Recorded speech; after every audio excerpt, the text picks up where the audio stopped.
Hello, YouTube. Are you guys ready for some Nashville Sound Summer League action here on this wonderful Christmas Eve? First ever stream here on the channel. I'm excited for it. That being said, if anything's wrong with the volumes, let me know. I can certainly change them. In addition to doing my first ever live stream, this is me trying out a new audio for the first time. And if you're familiar with the channel, you know that I've had some issues with audio in the past, and so trying something new today. So some levels might be off, and if you feel like something should be changed, let me know. But what we're going to be doing here in today's stream is going through some Summer League action here with our Nashville Sound. Of course, had the off season that I released yesterday. If you have not watched that episode, I would encourage watching it before you watch this stream.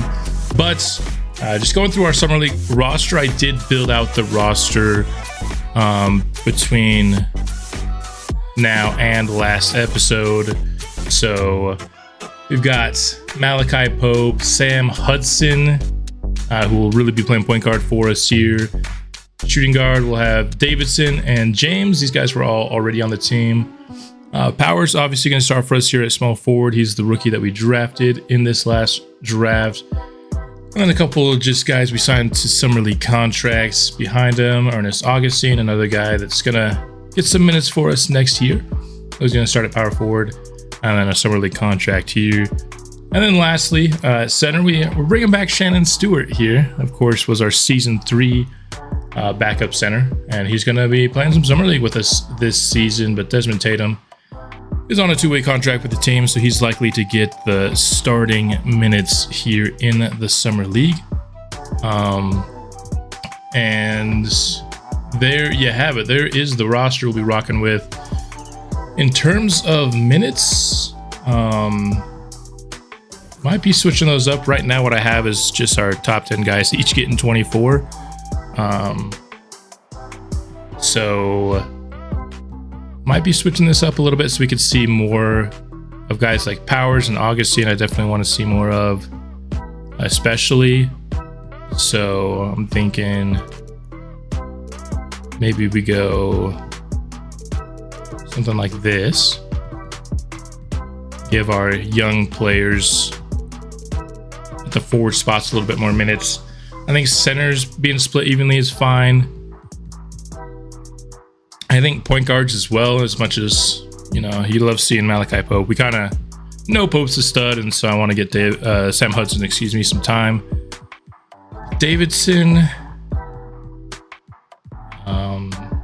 Yeah, I think this is pretty good. I think our forward will give 32. Everyone else will stick at splitting the minutes between the starter and the backup here.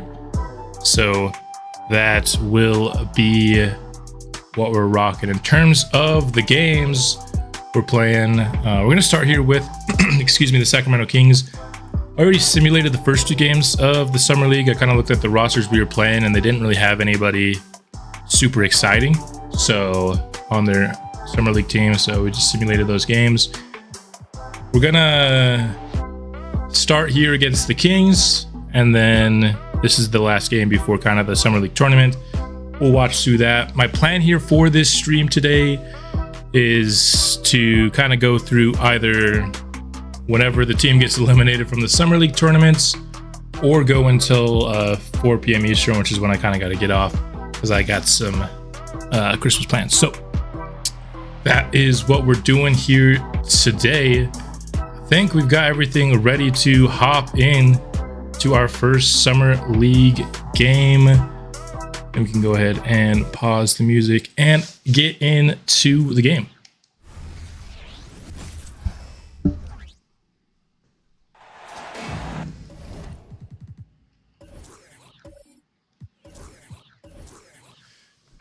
Also, just something else I'd like to note here. My plan for the for when I stream, it's going to be a little bit different from, you know, the episodes that I put out where I'm commentating the game. Here on the streams, I don't necessarily want to fully commentate the games. I want to more kind of sit back and have an atmosphere of where you and I were sitting on the couch with a couple of Nashville Sound fans and we're watching some Summer League games. I'll more just kind of react to things, and hopefully if at some point we can maybe get a little bit of chats going. I'd love to read some chats and kind of just talk some Nashville Sound or just the channel in general. Love to do that as well. But we are ready here to start Summer League action. I did watch off camera one of those 2 games that I simulated prior to this stream, and the squad definitely looks really good. I think we have a chance to go pretty dang far here in the Summer League as Lamont Powers is getting things started with a steal and a nice transition basket. Guy Harrison there. Remember him from his draft class. He was certainly someone that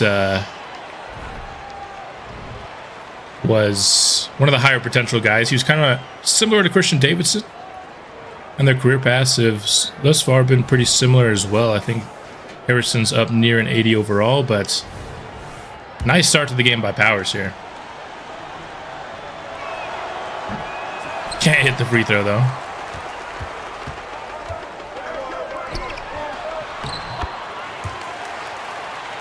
Quick basket there by the Kings on the other end. What I'm really looking for in this Summer League, if I had to say the one thing I'm really looking for is, can Christian Davidson or Lamont Powers kind of take that 5th starting job from Moses Moody? I think right now it's his job to lose, but if we see a really strong Summer League from either of those 2 young wing players, then they could certainly earn their way into the starting lineup. If you think about what Moses Moody provides for this team, it's a lot of just really solid, selfless play. Christian Davidson with the 3. And that's really valuable from, your 5th starter. And so I want somebody who can do a lot of the dirty work, honestly. That's what I want out of that 5th starter spot. They're not going to get a ton of looks for themselves. And a lot of those looks that they will get will be, off the catch. They're not going to have a lot of plays run for them necessarily. And to play good defense, even more so than that. You can be selfless, hit shots off the catch, and play good defense. That's kind of what I'm looking for in that 5th starter spot. It looks like Isaiah Thomas out there, kind of a little bit with the headband. And he gets swatted. He's also extremely small.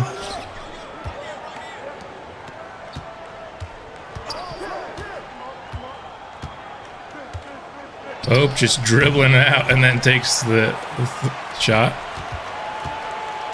Not the best look. That was a nice feed there by Harrison, and it's going to be 2. For the rookie Keller. Let's go ahead and just look at why I wanted to play these Kings. I got a pretty good roster here. Preston Morgan, I remember him. He's in his 2nd year. Kelvin Keller, 79 overall rookie with 6 badges, is pretty dang good. He's a little old though. Gus Miles, one of my favorite centers to come out of the draft in this series. And also Bobby Hickman, who I haven't even seen, another one of my favorite centers to come out of the draft. And then Guy Harrison, already talked about him just briefly. He's somebody that had a really high potential. He's still got A- potential. He's developed a bit here as a kind of just an athlete who's going to posterize some people. We'll see if we get victimized here in this game. But those are the guys that I thought were intriguing and wanted to play the Kings because of them. So let's hop back into the action.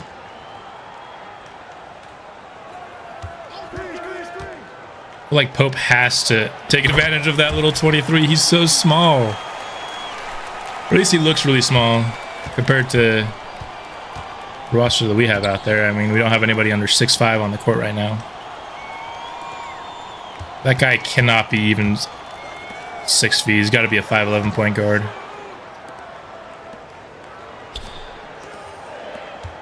The King is just passing around, not really getting anywhere.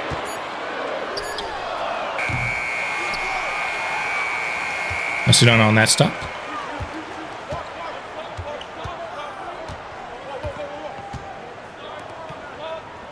Got Davidson here on the wing.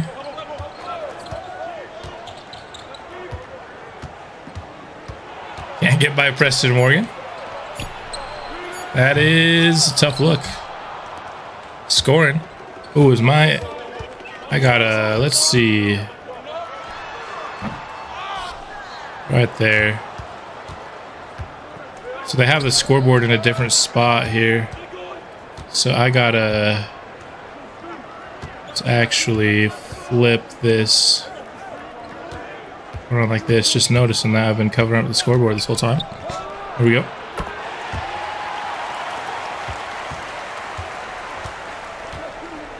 That back right there.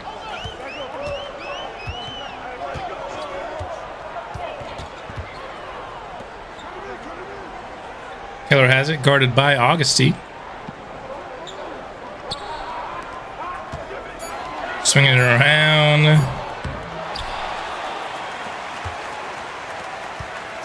I think we'll take Guy Harrison taking threes as much as we can get it. That's not his strength. I want to see Pope kind of dominate this guy a little bit. There we go. It's more the shot we're looking for.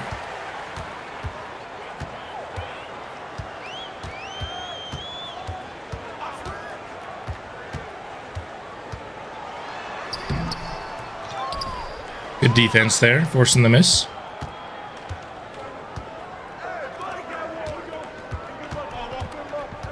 Davison's got it. We're running the play here for Pope. He's firing it and he's hitting it. Let's go. That 5'11" point guard should not be able to contest Pope. As long as he's does literally anything to create some separation.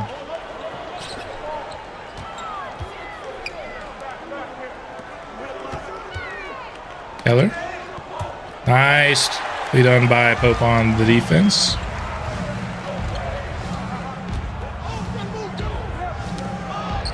Whoa.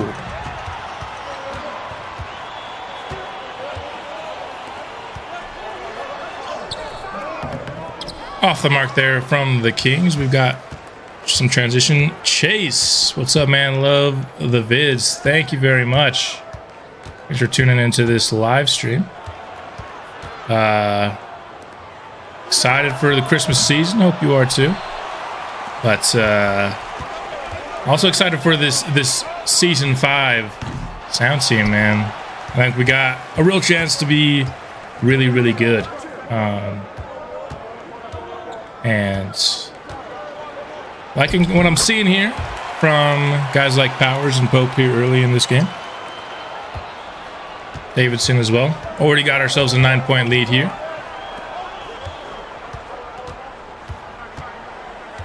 Preston Morgan trying to isolate Davidson. He shut that one down.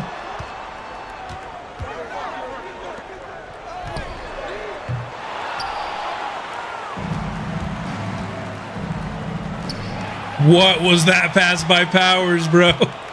He literally threw it right to the Kings. Oh, my goodness. Got the stop, though, luckily enough.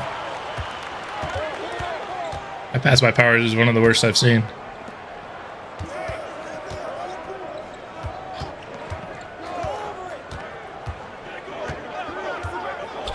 Going for the oop. That was not even close. Had a couple of possessions in a row where the pass was just way off.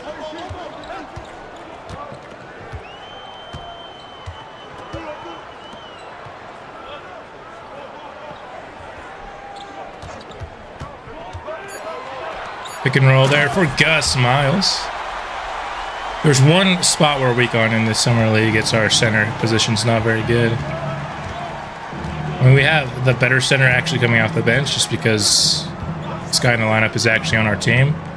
Nice. Oh, drive. Dude, that little point guard has tripped Pope a couple of times. Did you end up putting Mullins in the summer league? No. I think he won Rookie of the Year, and he also like scored 20 points a game in the playoff series that we had. So I felt like he'd kind of moved up into the tier that would be like, nah, I ain't got time for summer league, you know what I'm saying? So it does make our center rotation a little weak here in the summer league. But as you can see, just checked in Shannon Stewart. He was our backup center in season 3, so we got some familiar faces here, but decided to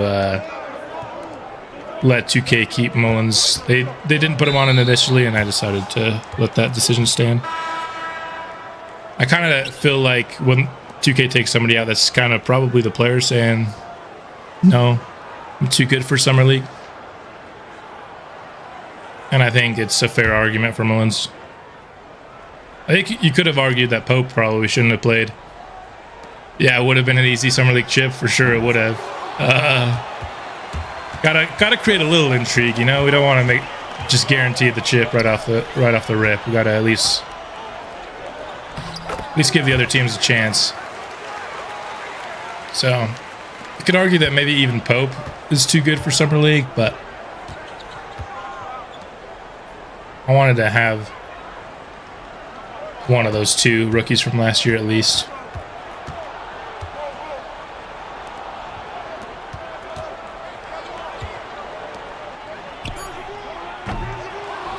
Not a great look there from Hudson. That's the one thing with Hudson that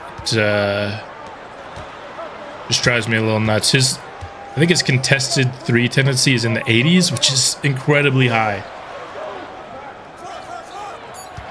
I had to, I think, lower his touches tendency by like 30 last year to make sure he just didn't take a ton of those a game, and it worked out pretty well. He became a really good passing guard. When is the next episode? For this series, it will be Tuesday. So I have one episode for the Madden series that's going to be coming out either tonight or tomorrow, and then I'll be doing family stuff for Christmas over the next couple of days, and so it'll be December 26th, which I believe is a Tuesday. Will be the start of season 5 for this team. Not going to kind of reduce the Summer League into clips and turn it into an episode. The Summer League is going to be just this stream. And so Tuesday, we're starting season 5. Opening night against whoever it ends up being.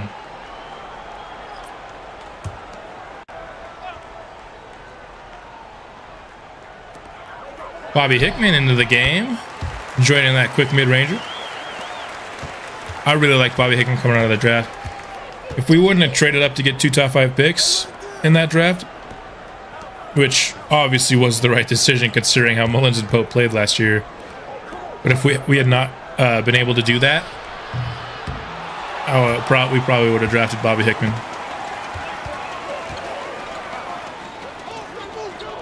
Are you going to start doing less regular season episodes? Yes, I was actually going to talk about that in the next episode. I think now that we're an obvious playoff team, I mean, we were the 4th seed last year, and we just got a lot better. I think we're talking more about like probably 5 regular season episodes, something like that. I was gonna ask for the comment section basically in next episode, kind of what everybody feels like would be a good pace for regular season, but I am planning on shortening them up a little bit. Maybe doing a month and a half to 2 months an episode rather than kind of the month per episode pace that we've been on. We even went more than that last season. So yeah, I think our focus is going to start being a lot more on postseason play, because with the pace that we do the postseason, it ends up being a lot of episodes, right? We had 4 episodes for a Game 7 series, you know, and that's a lot of episodes. So to kind of counteract that, to make sure we can still actually advance it, slightly less emphasis on the regular season for sure.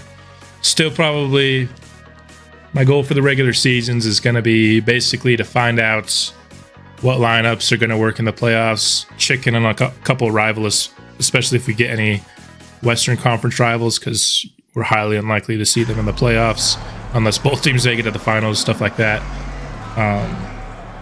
Checking on the exciting rookies. Like, I'm very excited to play the Spurs at some point, to see Wemby and Starks, how they're fitting together, because I feel like that's going to be an insane duo going forward once Starks gets a couple seasons of development. So, yeah, mostly just finding the few matchups in the regular season that I think will be really fun. And then a lot of these episodes are going to end up being playoff matchups here going forward.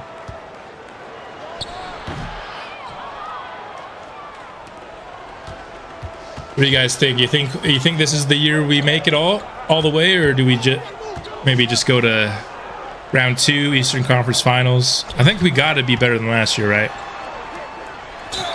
It would be pretty nice shot there by Hickman. I think it would be pretty surprising if we ended up being another round 1 exit team. We'd have to just get the worst playoff luck, getting like the Hornets again in round 1. Not again, we didn't get them this time, but I'm talking about again, like getting another just totally horrible first round matchup for us.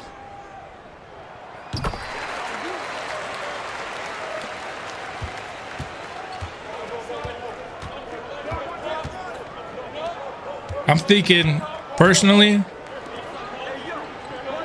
I think we're probably going to be the second or third best team in the conference. Ooh. Tough miss there by Powers. That was a good look, though. What did I think? Probably means I think we're going to the Eastern Conference Finals. If we go farther than that, yeah. If Giannis, Cade, and Duren are still on the same team, yeah, that's true. I know Duren was a free agent, and I don't think he re-signed with Detroit. My plan, as part of the Tuesday episode, is going to be every 2 seasons or so, I like to start the season by going through every team, just get an update. And so that on Tuesday, we'll talk about what every team is at, and probably seeing where we stack up in the East. What are the top teams in the East? I think Charlotte's still above us. They have LaMelo, Hero, Brandon Miller, Mark Williams has turned out to be a pretty good player. I think that big four is pretty tough. They got a lot of size and shooting. I think the Pistons, it'll be interesting to see A, what they did at center, and B, what the regression of Kawhi looks like. And then I think it's us. Indiana could also be really good. That'll depend on what the progression of Darren Anthony looked like. And I think Cleveland started to kind of fall a little bit, if I'm being honest. I used to think of them as a top-tier team in the East, but I think we could beat Cleveland. I also think we could beat Indiana, depending, again, on what happened in their progression period. But I think Charlotte and Detroit are probably both a little better than us. Again, depending on what Detroit did at a couple spots here. We might be behind only Charlotte in my book this season. So if some other team can do us a solid and beat Charlotte in the playoffs, I mean, there's a chance we could go all the way. But Detroit's a very bad matchup for us because our whole thing is that we're very long and athletic, and Detroit's just even longer and more athletic than us, so it neutralizes what our strength is. And even still, we took them in 7 games. It was a very good series.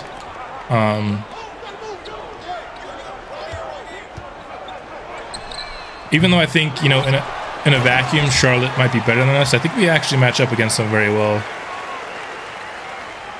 But another team that's very long and has a lot of shooters. Detroit doesn't have a lot of shooters. They have a lot of athleticism.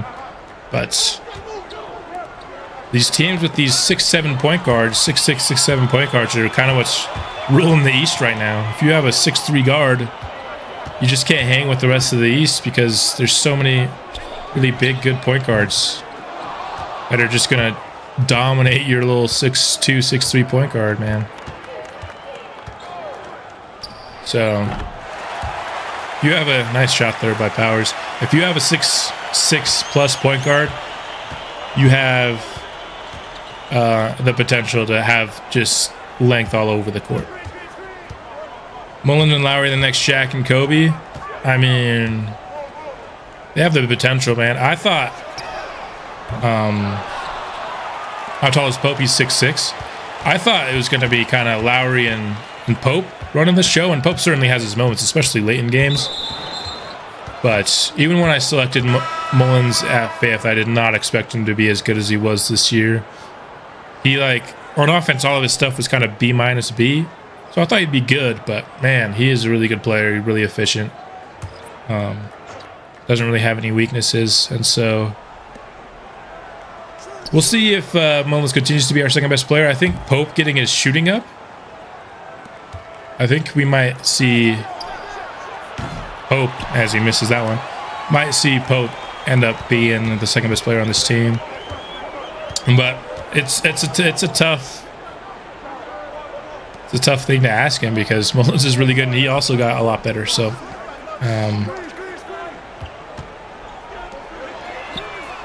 part of the reason I wanted Lamont Powers, again, I talked about it a little bit in the offseason episode. If he ends up being a starter for us, you've got a lineup where Pope is 6'6", and the next shortest guy is 6'9". You know, we have Lowry at the 2, Powers at the 3, Andre Stevens, and then Francis Mullins. You're talking about one guy at 6'6" and nobody else below 6'9". That's going to be just a tough team to match up against on both ends of the floor.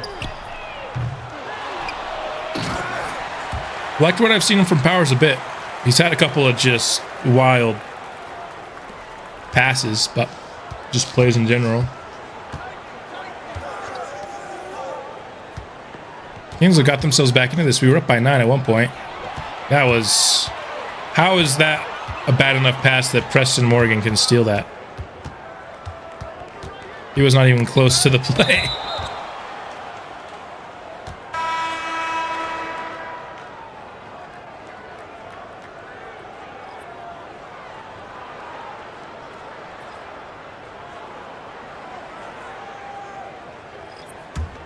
All tied up at 35 apiece. I honestly think the Kings might have one of the best Summer League rosters.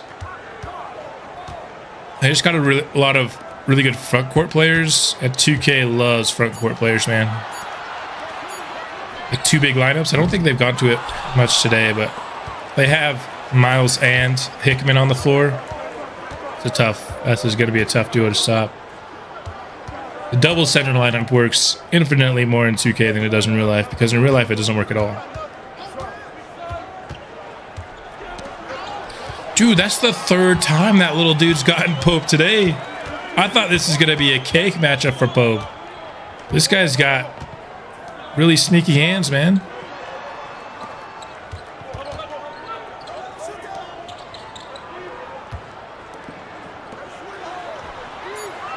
Keller, quick 3 from the corners off. Gotta see some of these players build this lead again, man. I didn't say the Kings were one of the best Summer League rosters out here, but we're the best easily here. Powers, good look. Here we go. I like what I'm seeing from Powers. I'm a little bit biased. Of course, we just drafted him.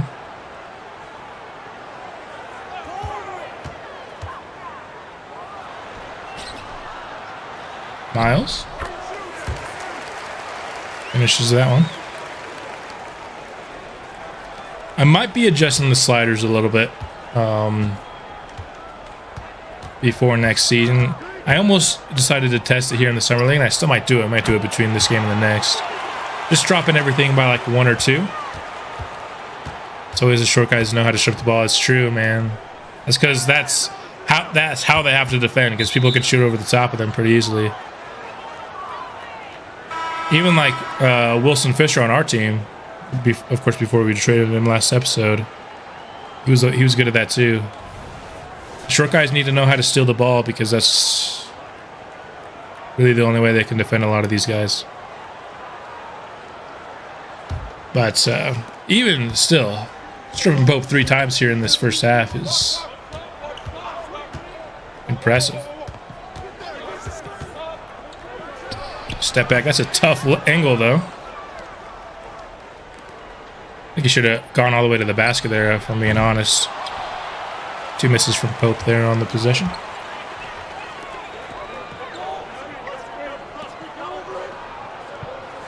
How's the volume feeling for you guys? Is the game volume too high, too low? I'm trying out a new audio method. And this live stream is the first time I'm using it, so I kind of had to reset all the volumes. Did a little bit of testing yesterday with this new audio mix. It felt good to me, but it's obviously good to get other people's opinions.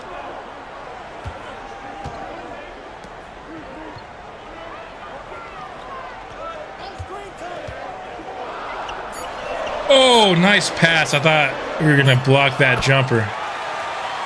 Instead, it results in a Kings 3.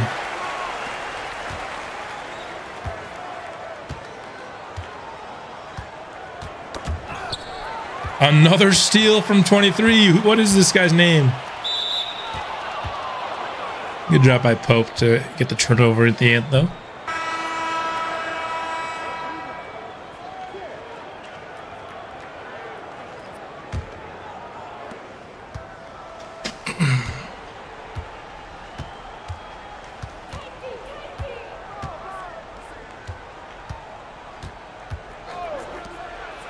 Davis hitting quick fire.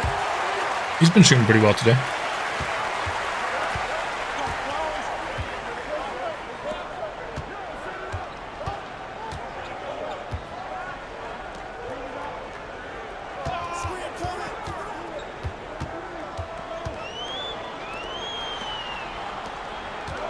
Passing around the horn are the Kings here. Not really doing much with it, though. That's going to be a tough shot. Oh, we got Miles on the boards, though.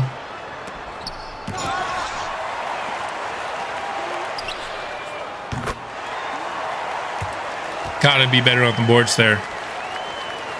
That's like the one thing that center knows how to do. 12? Forget his name. We just signed him last episode, so I don't have the signings from last episode's names memorized yet. But Davidson, another good look. He's been money, man. Shooting the lights out.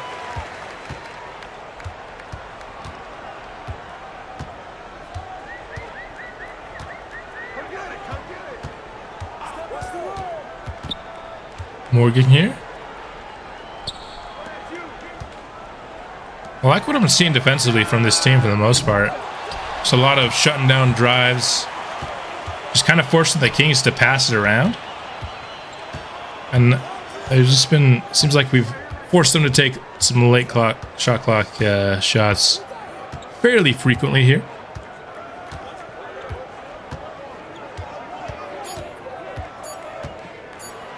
Pope. Nice shot from the mid-range.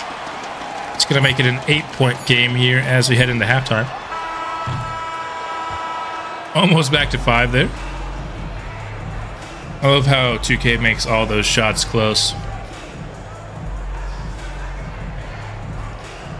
Davidson out there. Man, Augusta Miles already has 12 and 13. We're going to take a minute here to look at some of these halftime stats here. 12 and 13 already for Gus Miles. How many of those were offensive rebounds? 5 offensive rebounds. Just as I suspected, the centers here in this matchup are kind of biting us. Pope 14 and 5 on 50%. Davidson was 5 of 6 from 3. You love to see it. Powers doing a little bit of everything here. So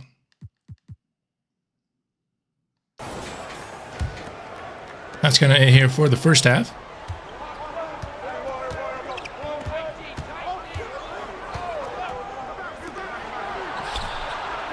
Davidson quick firing again. That time the Kings were a little bit more prepared for it, though.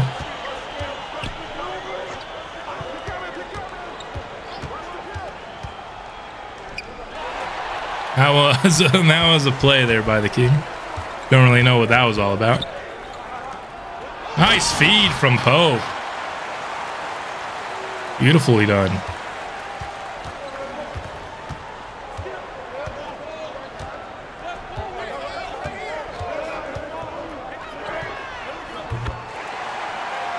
I gotta look at this guy's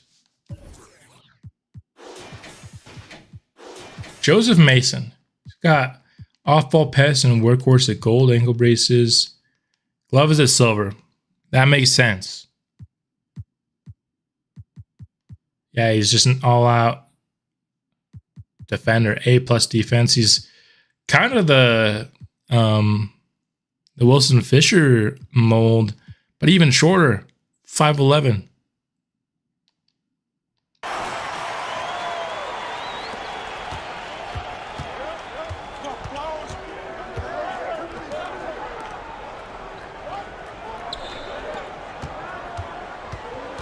Davidson trying to drive it in.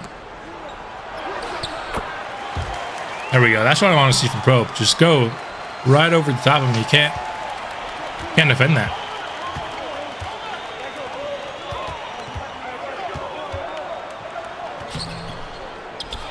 Well done by Pope there, guarding the bigger man.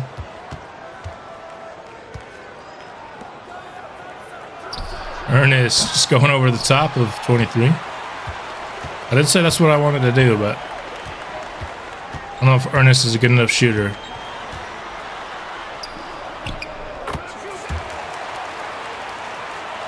King's sticking around here.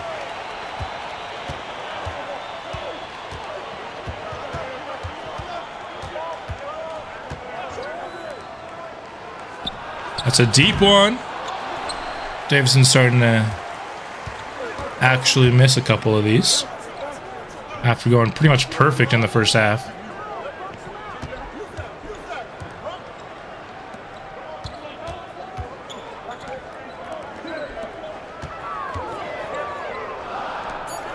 Just a lot of these passing around the horn kind of things. It's kind of what I feel like a lot of college basketball is. Just hoping somebody will give you a driving lane. Nice feed, and the finish was, well, goodness. Seen a couple of nice dishes inside here in this third quarter.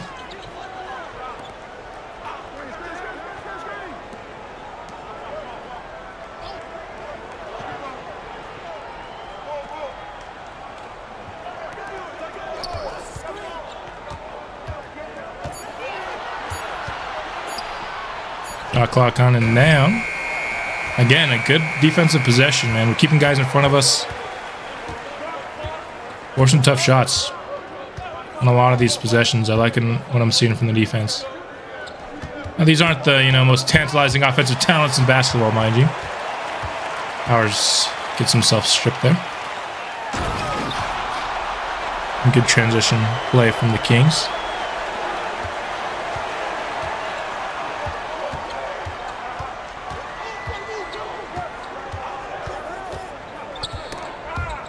Dude, what is this little guy?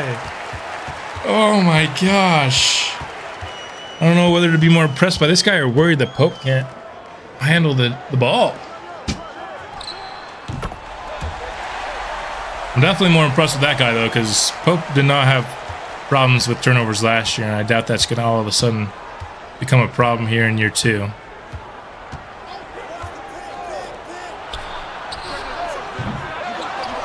Davidson is definitely cooled down here.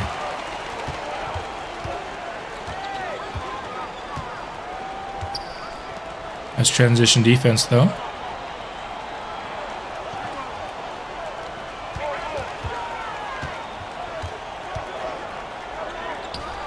Keller. No good there.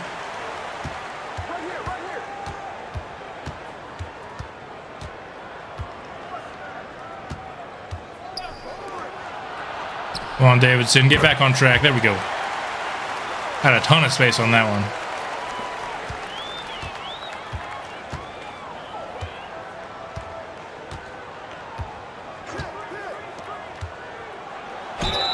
Harrison. That's his skill set right there.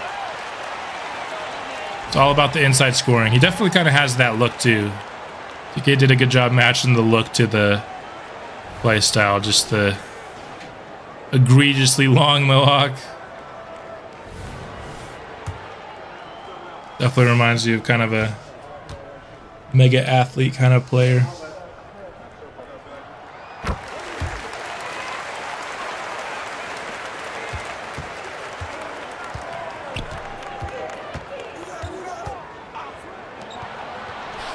Powers, quick shooting off the catch. It's the one thing that we're going to miss going from Baldwin to Powers is Baldwin, I mean, he's pretty much cash. He did not miss many of those caliber of looks for us. When he was missing threes, it was because the defense was all over him. Wide open ones were almost always in for Baldwin. And we cannot rebound over Gus Miles. To be fair, the Kings have probably 2 of the 3 best rebounding centers that have come into the draft in this franchise on their team. All right. That went in. Okay. Sometimes, as they say, it's better to be lucky than good.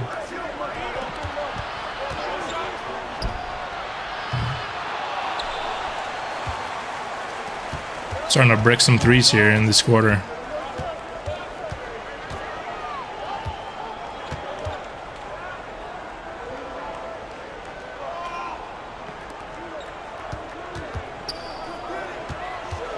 Powers isn't doing a nice job keeping Harrison in front of him.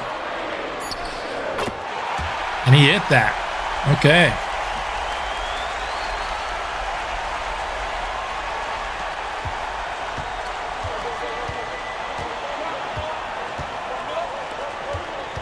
Shannon Stewart here. Glad to see him back in the black and orange. There we get an offensive rebound of our own. Feels like it's been a hot minute.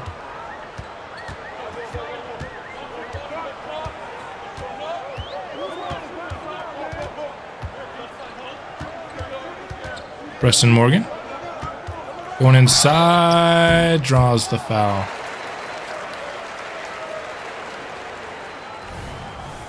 Gets himself a pair of free throws.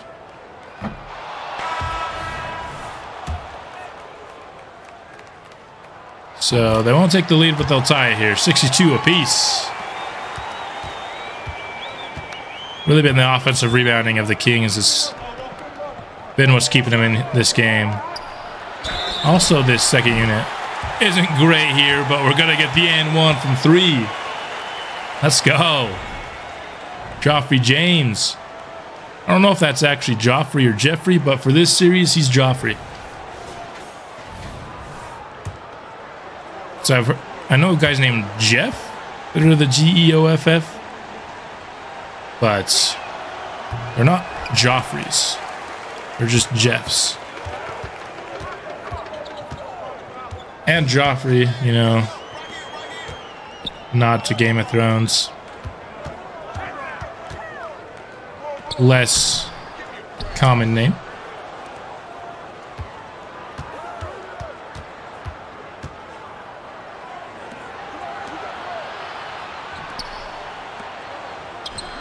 James here again.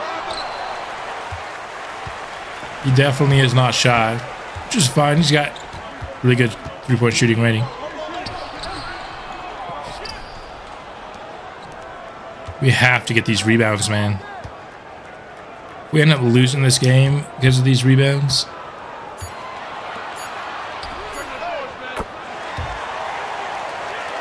Tied back up with the Keller 3.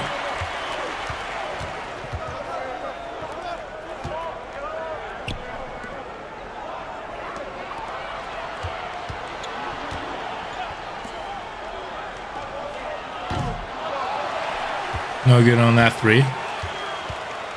Need to get our starters back in here, man. We're gonna lose this game.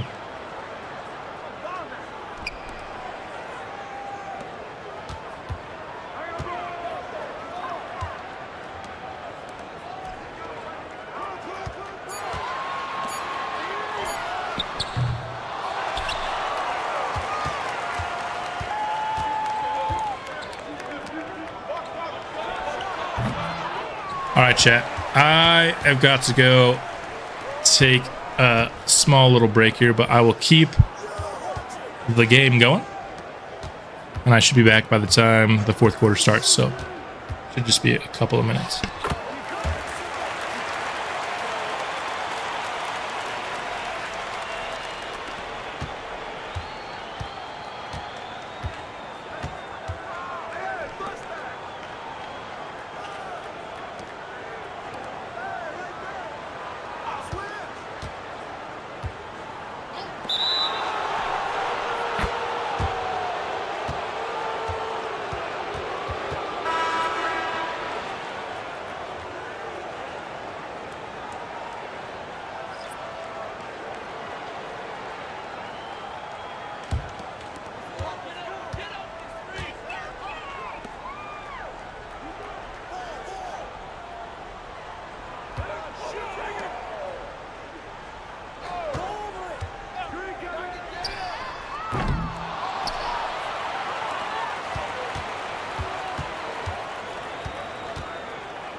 All right, chat, we're back. Whoa! What happened while I was away? All of a sudden, we were down 10 plus?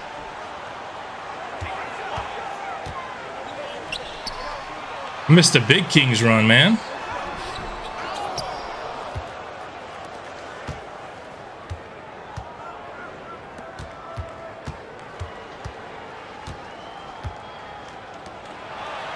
We got ourselves a little bit of a hole to dig through here.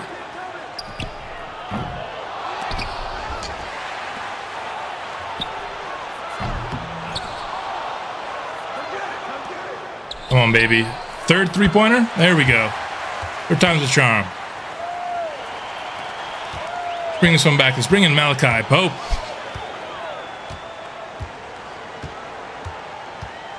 For this comeback. Want to secure that high seed. We're 2-0. Still gotta go 3-0 if we want to be one of these top seeds.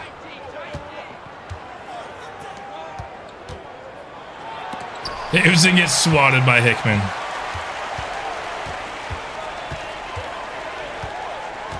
Wait, is Ernest Augustine playing center in this lineup? Is that what got the run here by Sacramento?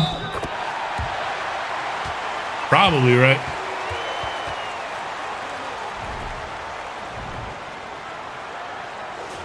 Ernest Augustine is not a center. All right, Malachi's back in the game. This is our starting lineup.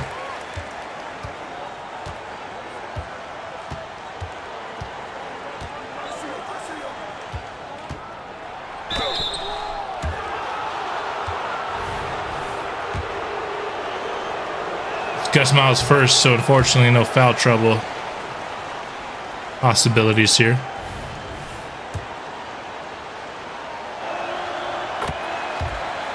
Nice looking double sleeves there from our third string center. Like it.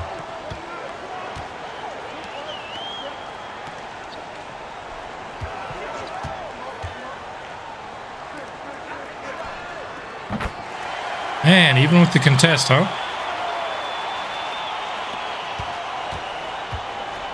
Down by a dozen with 9 minutes left. We got to not do that. That's for sure.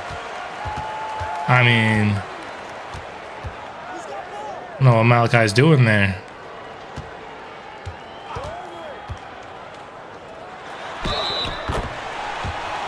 Oh boy. We might not even be watching the end of this game. The games aren't close, so I'll definitely be pretty quick to sim them just so we can try to get through as much as we can here before I gotta go. Which is still a few hours away, so we're chilling for now, but down by 15 now. We gotta start. Where's the defense that I was praising earlier, man? All of a sudden we can't make it a stop at all. Kings seem to have unlocked the fact that they are much, much better than us at the center spot. And then we're taking shots like that from the center. Who's the worst player on the court? Not the best look.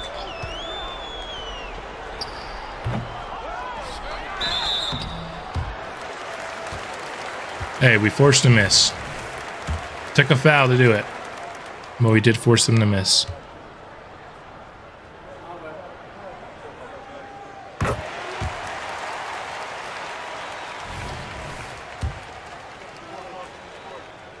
And this is exactly what I was talking about. They got their 2 centers in right now. And that's just a move that works so much better in 2K than it does in real life. There we go. I actually went all the way to the rim there. That's what I like to see from Malachi.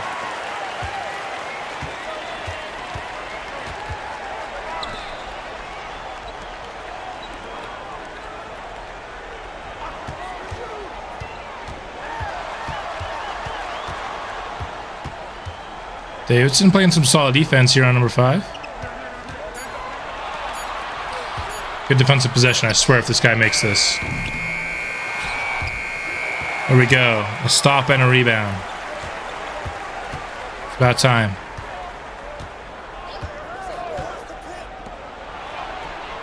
Great look for Davidson. No good. Oh, we got the offensive rebound. Get another. Trying to send doubles. Oh, no. Oh, yes. Hitting the three. I just realized that my logo has not been on my TV. I don't know why I put it on there initially. Something happened. It's fine, though.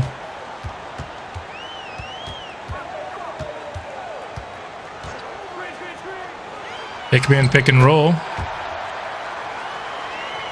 We just don't have... The Kings are literally the worst matchup for us in this summer league. They're insanely strong at the one position that we're weak at on our summer league team. Like 2 of my 5 favorite centers that have come out in the draft in the first 4 years are on this Kings team and in their summer league roster.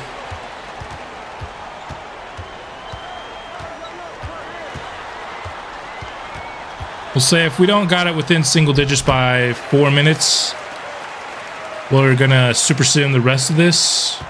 That's what Madden calls it. What does this game call it? Simcast the rest of this, so we can hop into the tournament.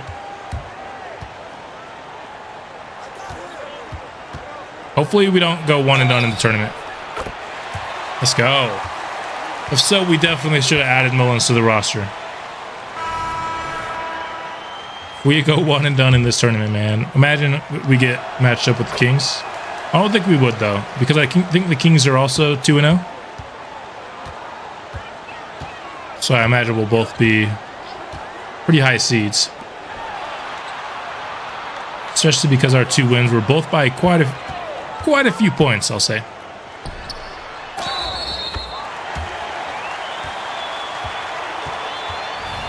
We just keep allowing these N1s to the center, man.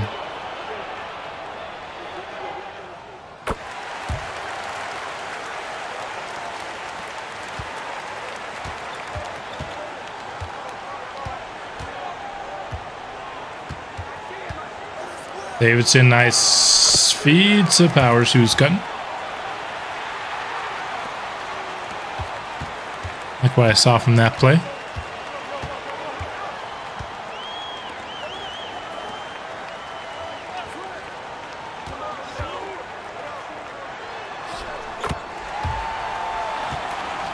We just can't get stops.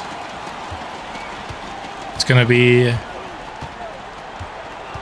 the end of this game, really. Inability to get stops on the centers is going to be the story of this loss for sure.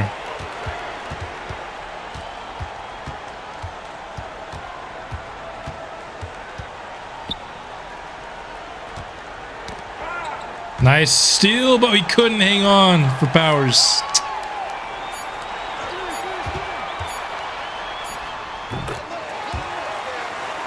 All right, down 16 with 4.5. We're not going to get it within 10 by 4 minutes. So we're going to take the L here in our third pre-tournament game. But, of course, much more important than winning and losing in the Summer League is how the young guys played. Christian Davidson ends up dropping 25 with a rebound and 4 assists on 8 of 18 from the field. Dude shot 15 threes. 15 threes. Let's go. He is out here looking to put the work in. I mean, 23 and 6 from Pope, but 7 turnovers. Have we ever seen Pope have 7 turnovers, man? That little point guard for the Kings was making life difficult for Pope there. James did pretty solid. And Powers dropped 15 as well. 2 rebounds and assists. Was hoping to see a little bit more kind of, in this area of his game. But we just also had just trouble grabbing rebounds in general, as you can see with 21 rebounds from Gus Miles. He just casually dropped a 20 and 20 game on us. Oh boy.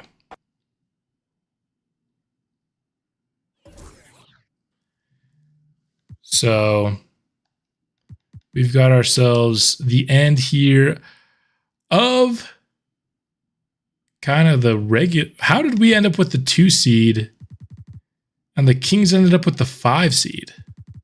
That doesn't make sense to me. Is it only point differential and it doesn't do anything with record? That's got to be it, right? Because the Kings were 3-0. Let's take a look at who we're playing here. Another team that's good at center, man.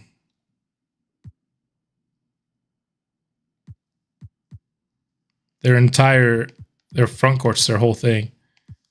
Their first 6 players are all either forwards or bigs. But definitely this is a team that we should be for sure. So let's hop into this game. I care about those games. So whoever wins this game is going against the Clippers. Ooh, I want to play the Clippers. Clippers have a couple guys that I like. So let's please win this game. Would love to have more than 2 games here in this stream.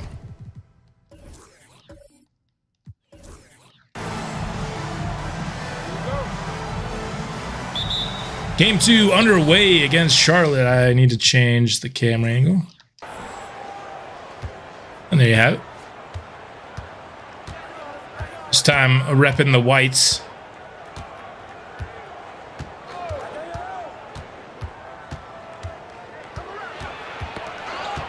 Still here. Nope, not quite a steal.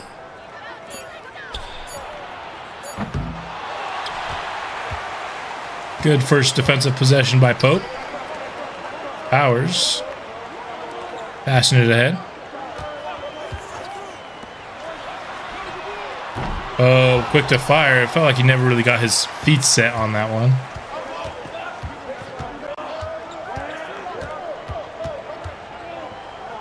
So Charlotte's got it.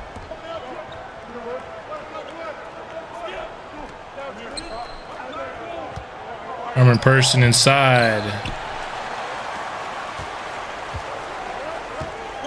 Another defensive stop.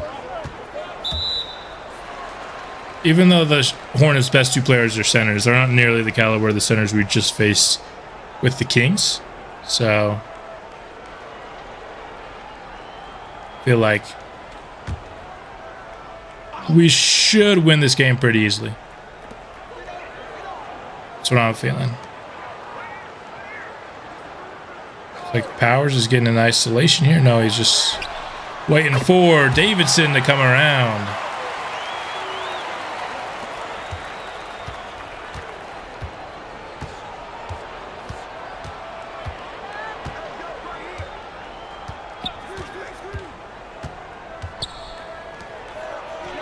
Wide open. That's going to be a 3 for Charlotte. Answering us right back.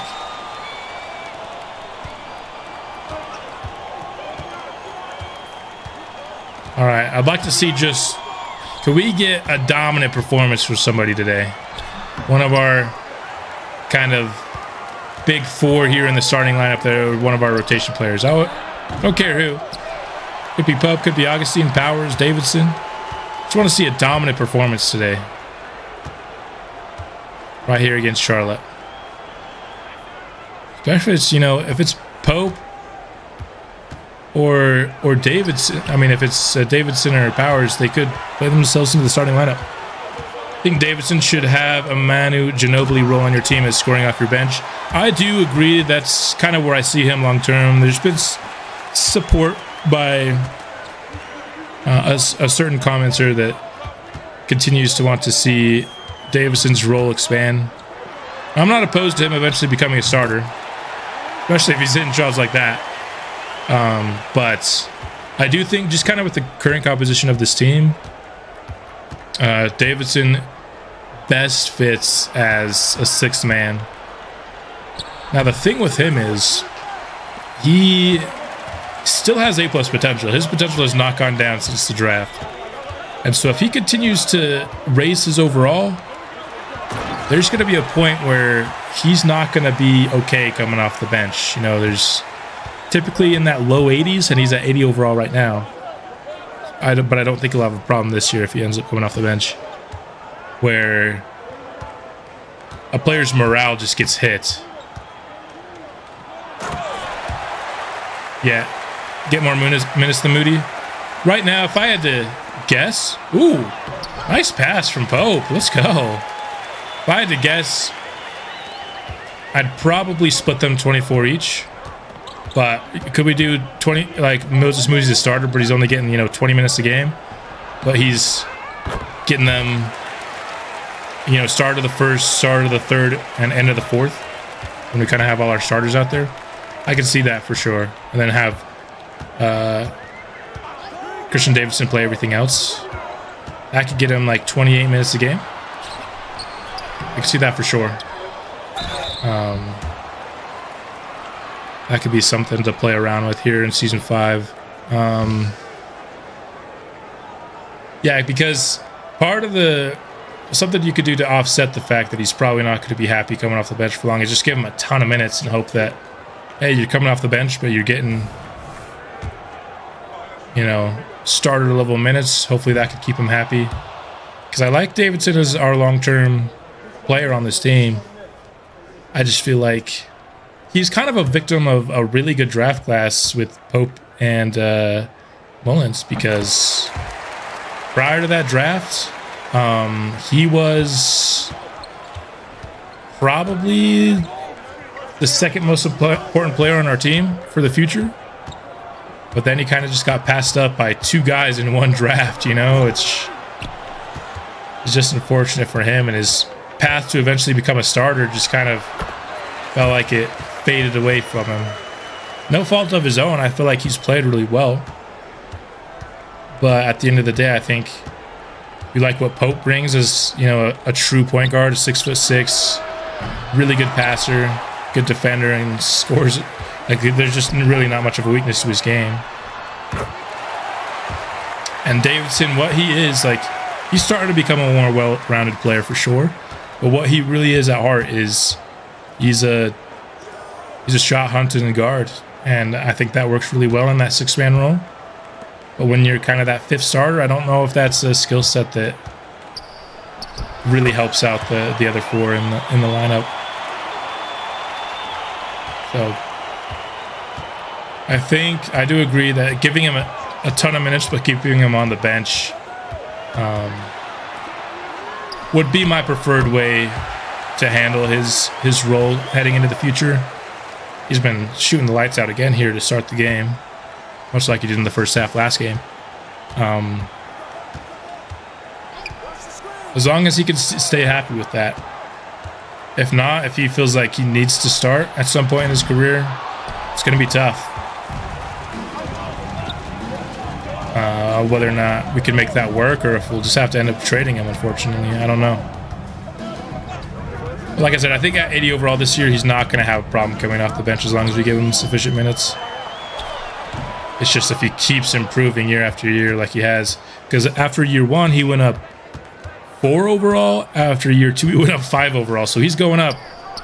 If he continues to go up at that pace, he's not going to be happy at 84 overall next year, say, coming off the bench. So it's something to monitor for sure. It's been kind of in the back of my head. As much as I am focused on making sure we have a great year 5, I also try to keep looking ahead, 2-3 years, to always be prepared for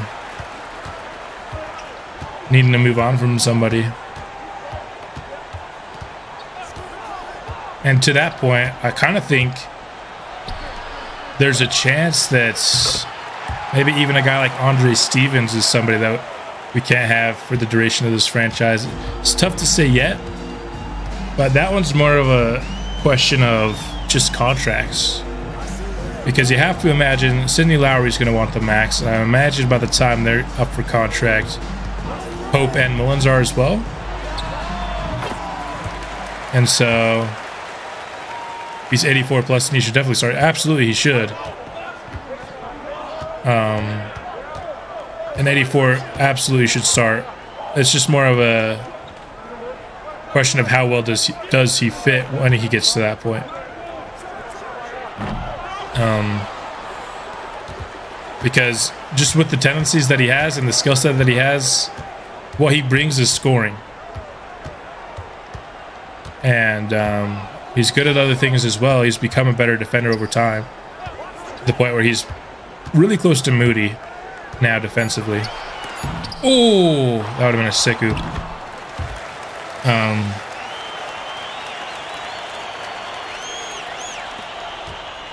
And just my worry is, if he's starting, does he start to take shots away from too many shots away? He's going to take some shots away, and that's fine. But is he going to be shooting more than Pope in the game? I don't want that. Is he going to be shooting more than, you know, some of the other guys that, in the end, I do think are a little bit more vital to the franchise? That's just the tendencies that he has, and I don't like to change players' tendencies. I like them to play how they play and not how I want them to play, you know what I mean? Because that adds a little bit extra challenge and actually finding players that fit, instead of making everybody just fit exactly the role you want them to. If he was a little bit less, you know, shot hunty and didn't take as many contested shots, I probably would have started him, no doubt, this year. Maybe even last year. But I just think with what he is right now, sixth man is his role. And who knows, maybe when he does get to that 84 plus overall point, he'll be a little bit different. Yeah, that's true too. At the end of the day, as much as I want, you know, the stats so that people can get all stars and all NBAs and whatnot, if you're winning, you're winning, you know what I mean? We'll have to see. Maybe we experiment a little bit in this regular season, how he plays with the starters. Maybe I'm way too worried about it. That's definitely a possibility. If I put him in the starters, the one tendency that I do feel okay editing is the touches tendency.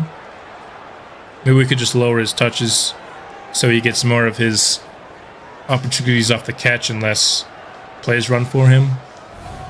And then who knows, because that's what we did with Hudson last year, and it helped him a lot in terms of being a really good backup point guard. Maybe it could help Davidson be a better starter. We'll have to see though, because people's potentials can tank out of nowhere in a year. He could be from A+ to all of a sudden next year he's maxed at 80. I've seen that happen before. Hopefully not. You always want your guy to reach their maximum potential. We're definitely going to give him a ton of minutes this year.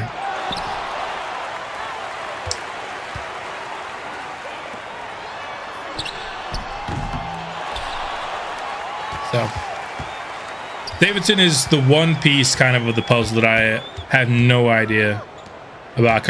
I know where I want a lot of these guys to be, you know, 2-3 years down the road. Davidson's the one piece I don't know if he's going to be on the team, if he's going to be starting, if he's still going to be sixth man. He has a wide array of possibilities, I feel like, on this team.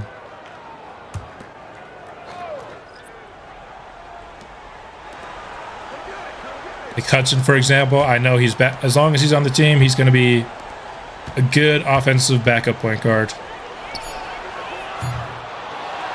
Ernest Augustine, a good athletic backup power forward. Mullins, Lowry, and Pope, building block starters. Andre Stevens, I think, his future is starting to become just a little bit questionable. It kind of depends on what his contract ask is, and the same goes for Christian Davidson, because potential goes into their contract ask, and Christian Davidson might want just a ton of money.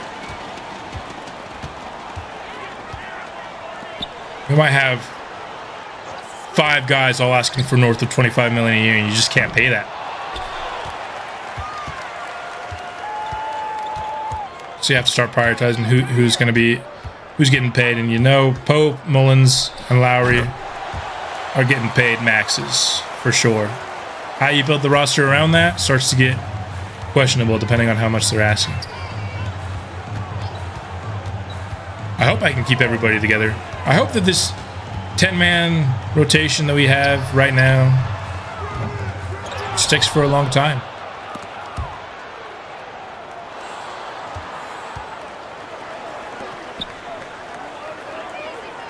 Yeah, I'm thinking if he goes up 4 or 5 overall again, he needs to start. And then if it becomes a problem, we probably need to trade him. But yeah, if he's like an 84 overall, I'm not going to keep him as a 6-man. A, because he'll be significantly better than whoever the 5th starter is, whether that's Moody or Powers. Because Powers isn't going up 8 overall next offseason. If he did, that would be insane, and I would love it. But he's not going to.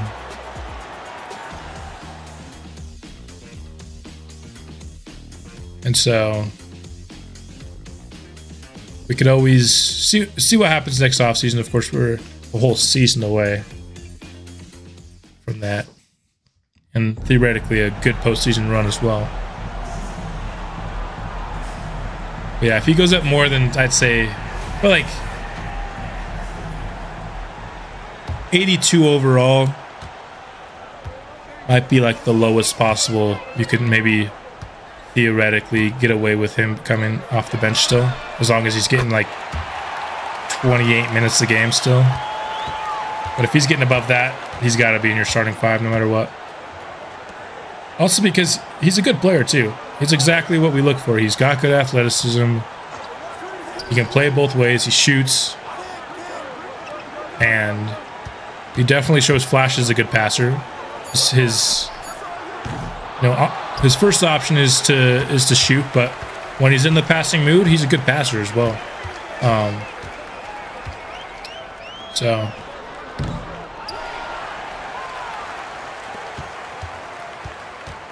from what I've seen, I don't think he's played really well in the first halves of these games, at least. And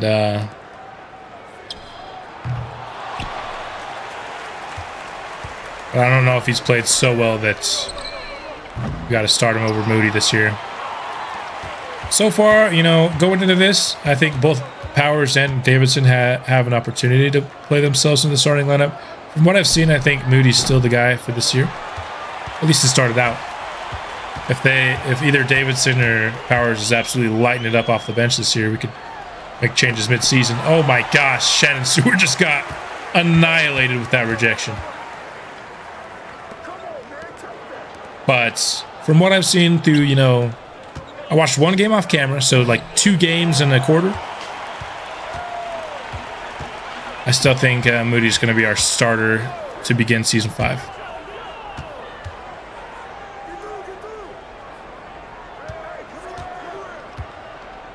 I just feel like Moody's kind of the perfect skill set for a 5th starter.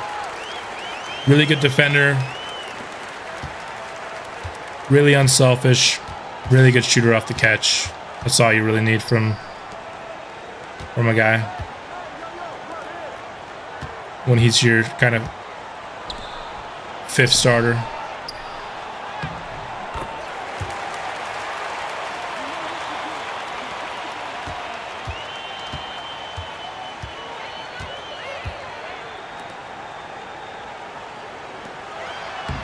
Nice cut there from James. Hudson hits him in stride. We're up 16 here. Taking care of these Hornets.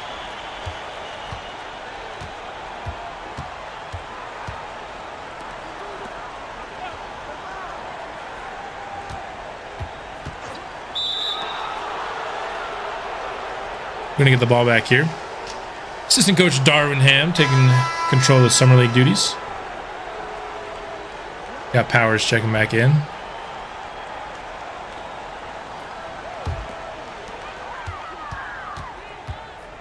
And Augustine as well.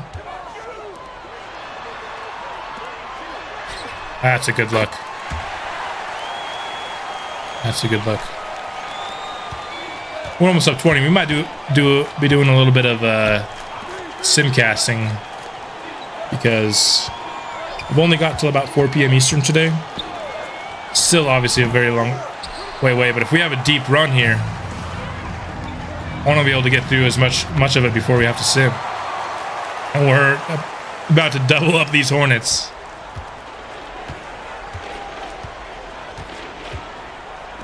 If it continues like this, might do a little super simming. Keep saying super simming, it's simcasting in 2K. Getting Madden and 2K mixed up all the time.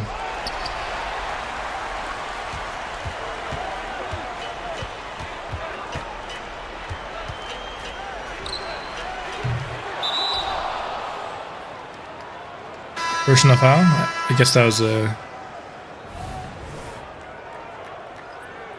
little bit of a box out foul there.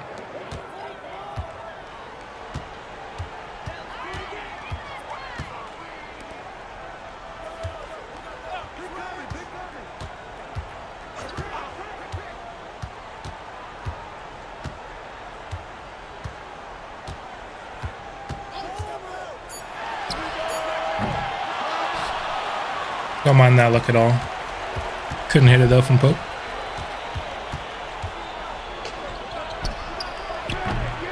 That's one thing. I think Pope's just going to make a whole lot more of those this year though, with his 3-point going up to A+.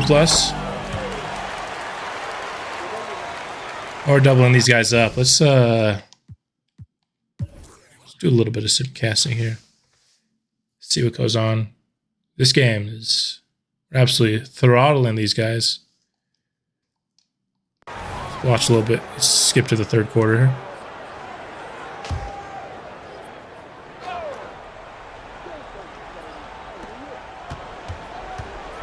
Watch a little bit more.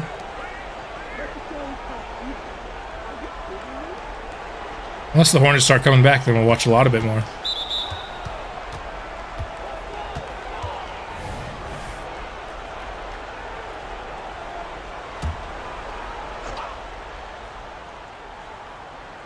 Oh, I thought Powers could have gone for that still. It looked like he wanted to for a moment and then kind of pushed back at the last second. Stay in front of his man. Thought he could have had it.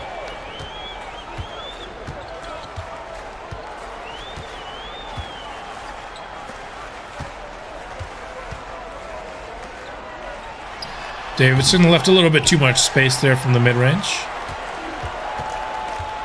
Couldn't hit the shot though.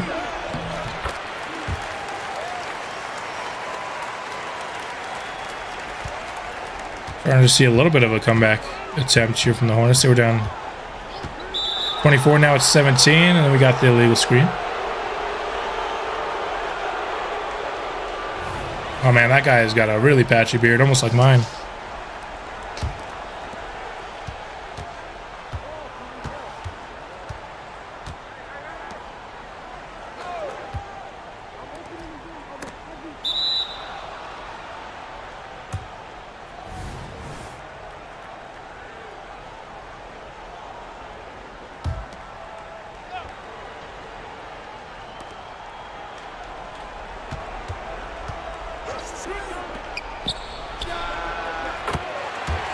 That's a little bit of a shooter. All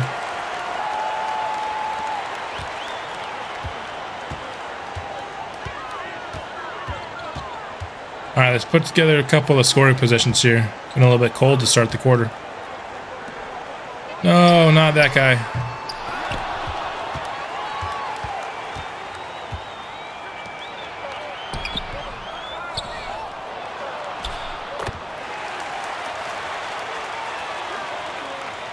This team just... something about this team in the third quarter.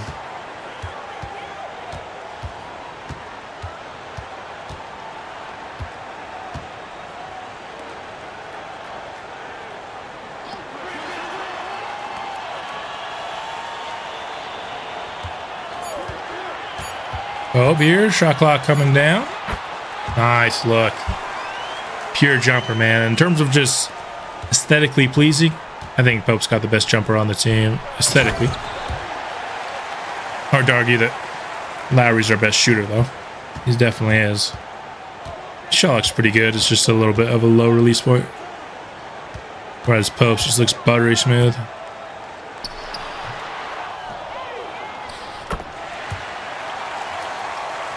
Good second chance look there.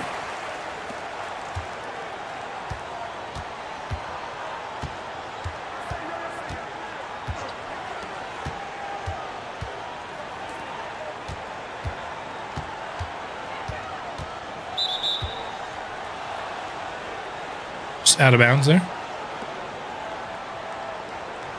Good look from 22. Just stepping out of his own accord.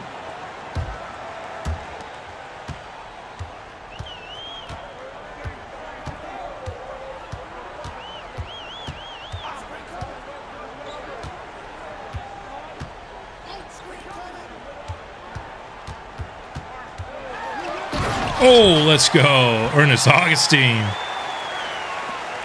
Haven't seen much from him so far, feels like. But a good display of athleticism.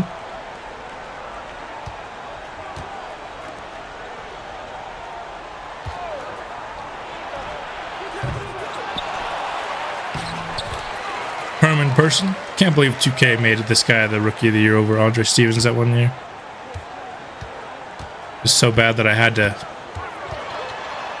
override that decision. Tough miss from Pope.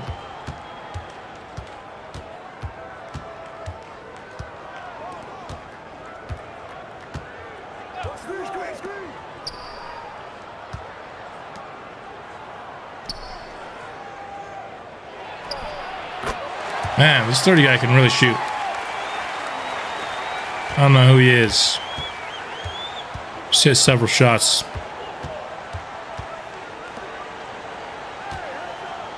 Augustine trying to get him right back. Nice move.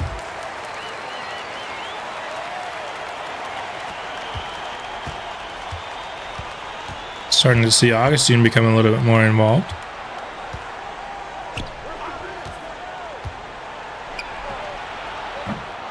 That was a look.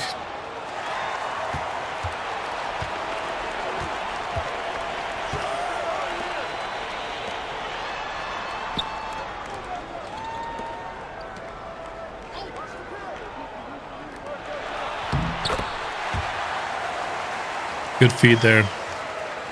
Hit him right on the money. Back up by 16.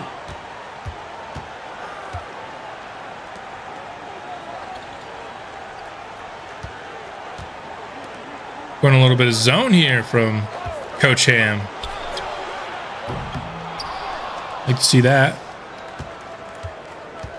Switching it up a little bit.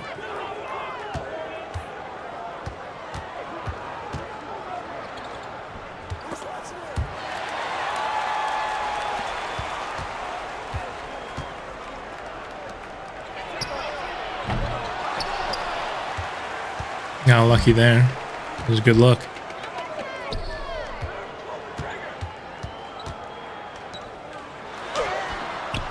Finish that, please. Yes, you will. Pope picks up the assist.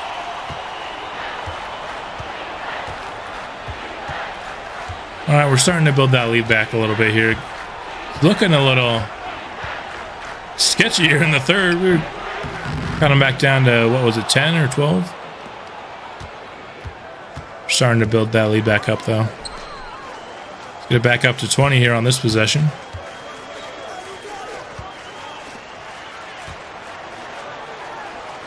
We're getting a lot of looks for our center right now.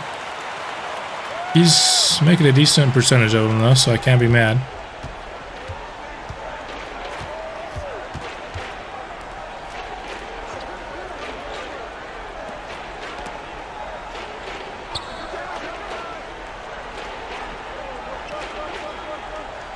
Charlotte needs to run something here. That guy's been holding it this whole possession.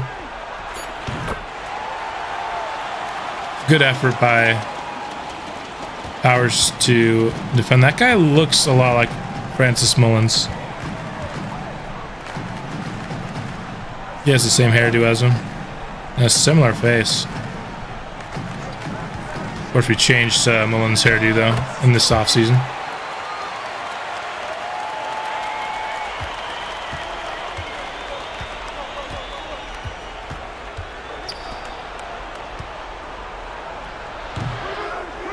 There we go, 30 finally missed.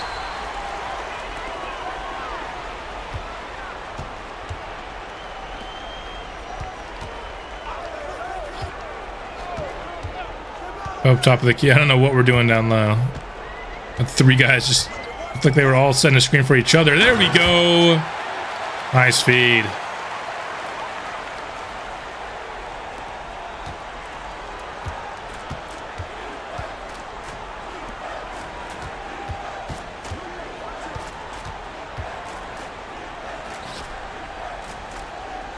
Hornets looking to set up pick and roll. Good board. No! They added that stupid little push dribble in this 2K to help people go faster in transition. It just results in so many turnovers. They'll just dribble it right to a guy's foot.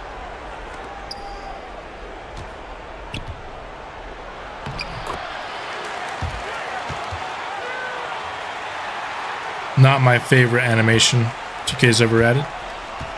If they only used it when they should, I would like it. But I've just seen it result in, you know, a turnover too many times. Wide open was that three. Back up by 22. I think once our starting unit comes out here, we might super sim a little bit more.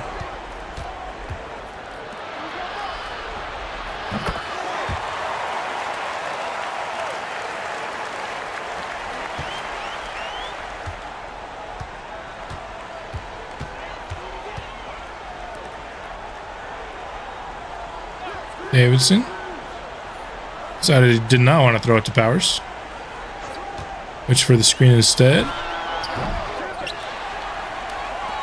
Didn't mind that look at all.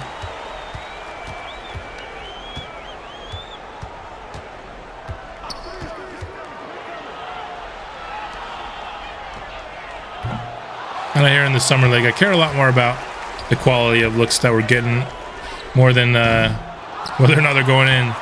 That being an example of a look I'm very content not seeing again from Powers there.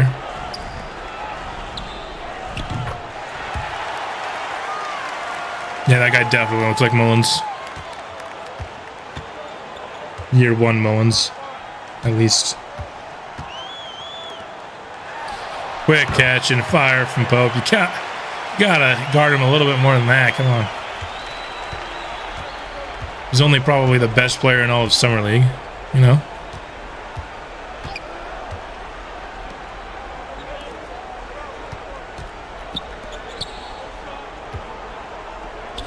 Person. Good defense there.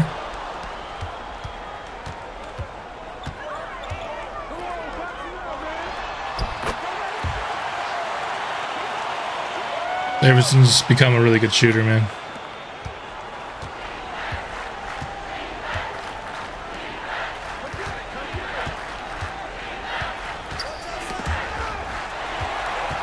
Stripped away by Pope and given right back. Pope's having a little bit of a turnover problem here in the Summer League, I'll say that.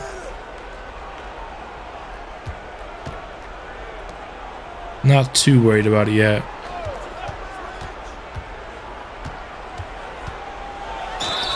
Ooh, excuse me.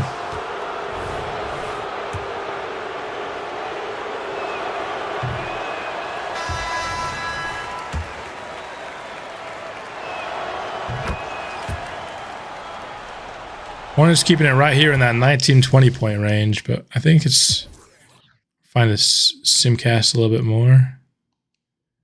Let's see if our starters come back in at any point. I don't think they will, although keeping it close here. 14 points.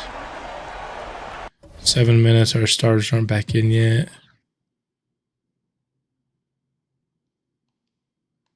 Ooh, 9 points. 322, 9-point game. Let's see if we can finish this one up.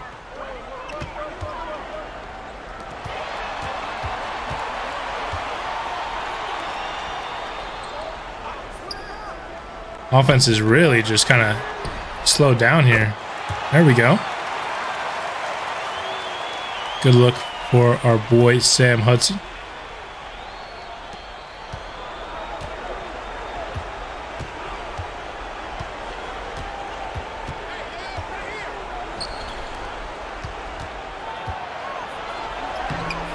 Down in the low post, good defense there by Ernest Augustine.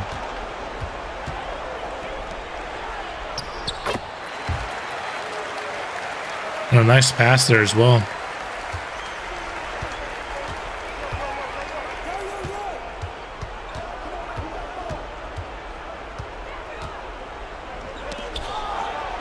Oh, Augustine, no, not with the foul as well. Went for the steal and then just kind of didn't get it and made things worse.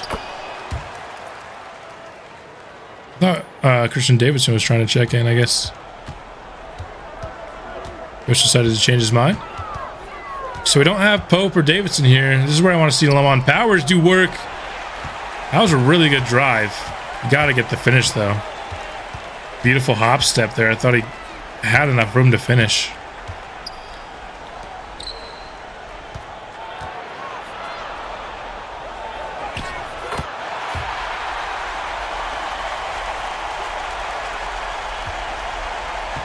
I like the Powers can bring the ball up for us sometimes as well. Nice drive. Again, this time he does finish.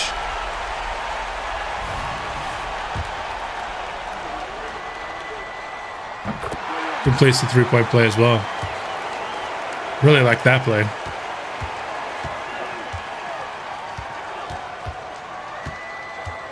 I have a feeling I'm going to be a very big fan of Powers' game by the time he's gotten a couple years development.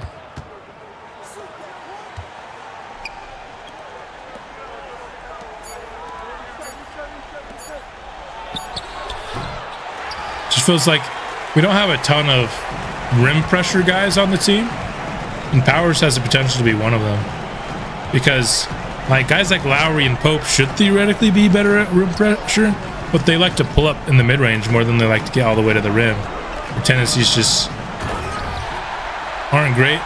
Lowry will occasionally kind of, you know, dunk it on the head of somebody, but he really favors the pull-up.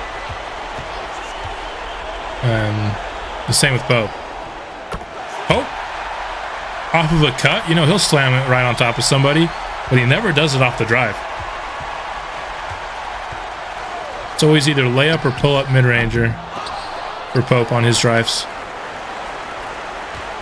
Whereas I think Powers is going to be somebody who's we're going to see go all the way to the rim more often when he drives, which I just like to have at least a couple players that do that.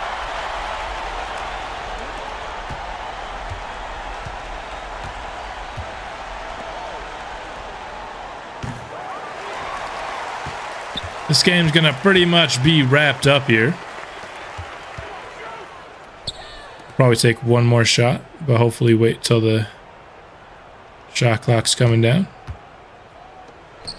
Nice feed. And we'll get that extra little dunk there to get over 100 on the day. All in all, Charlotte did their best to stay in this one, and they made it a little bit more interesting than it probably should have been here late.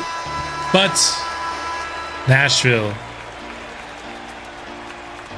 gonna come away victorious here, and we will not be one and done here in the tournament. Davidson led us in scoring, 19, 5, and 5. Like what I saw, like what I'm seeing there. Pope, 15 and 8, only 3 turnovers this game, did better. James, solid. And here we go, 4 and 5. This is kind of more of a box score I was hoping for Powers.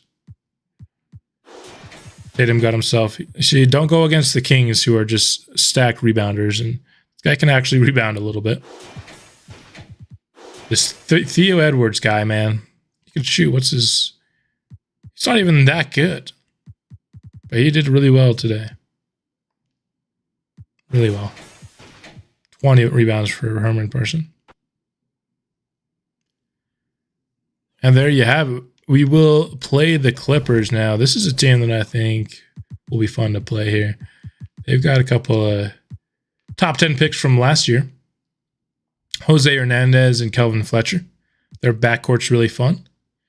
I think, you know, Hernandez and Fletcher versus Pope and Davidson, you got to like our matchup there. We're a little bit better than them, but I still think it'll be really fun. These guys can both play defense. These guys can both shoot the ball. Both at least solid playmakers. Fletcher's solid. Hernandez is really good. Both good athletes. So I think this backcourt matchup will be fun here in this game. Let's get into it.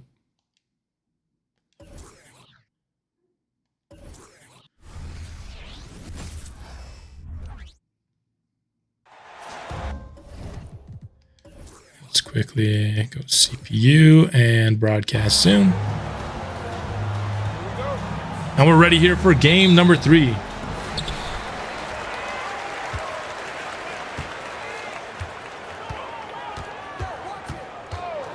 Pope starting things off for us. And there you have it. The Hernandez defense coming up already. And a good transition basket by the Clippers. This is kind of seems like weird summer league uniforms for the Clippers. I don't look at this uniform and think Los Angeles Clippers.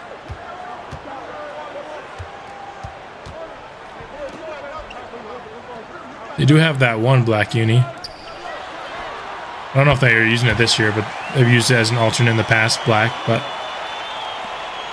I honestly look at this and think Philadelphia 76ers, if I'm being honest.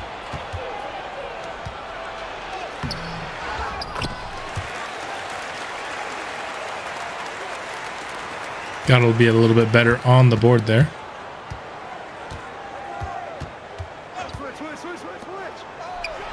Davidson, like you to at least just get it lined up there. I didn't hate the shot, just line yourself up a little bit, you know what I'm saying?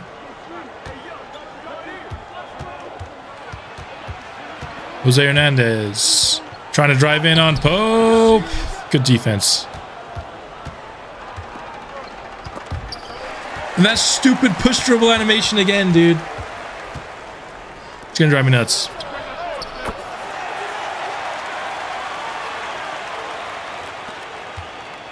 Calvin Fletcher even starting? Yeah, there he is.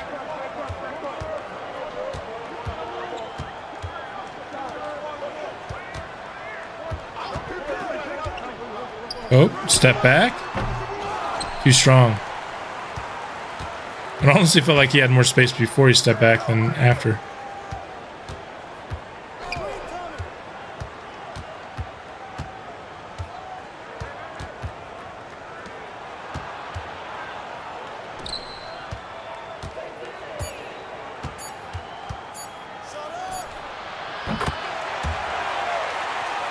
All right. That guy's cooking. Got a little bit of a stretch big there.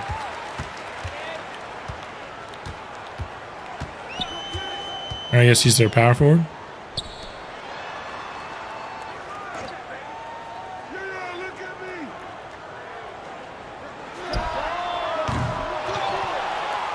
Just not hitting our shots early.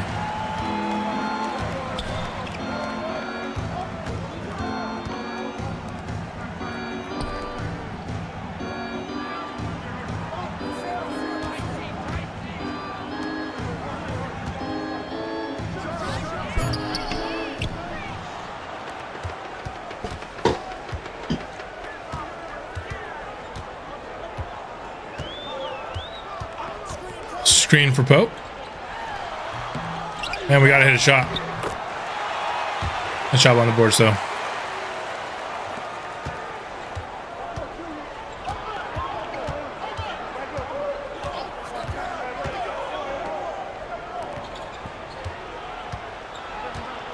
Clippers looking to beat homeboy in the post here. Ernest Augustine did a nice job holding his ground.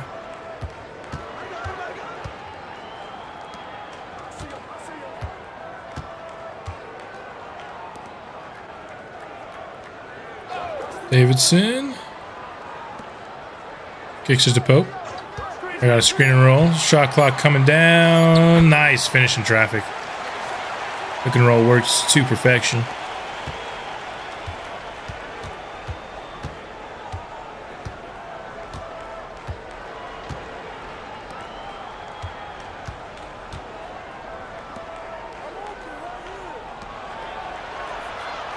Calvin Fletcher with the top of the key. One of my favorite players from that class. Top 5 player, I should say. Makes that one look easy.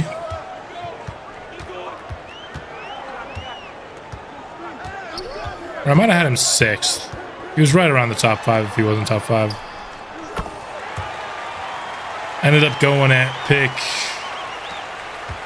3 or 4 to the Clippers, I can't remember. And then they trade back into the top 10 to take Hernandez. having, other than our own draft, of course. Probably one of my favorite drafts of off-season 3.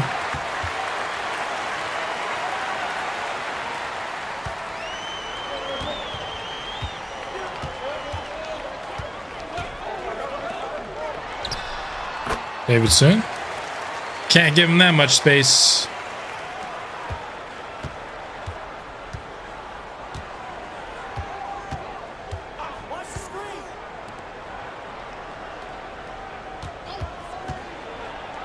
And roll here. Nice feed from Hernandez. That's tough to stop.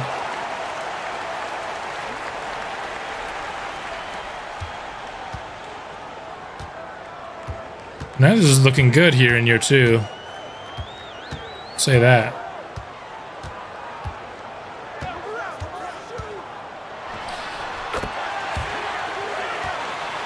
Hope answers back. Mid-range jumper.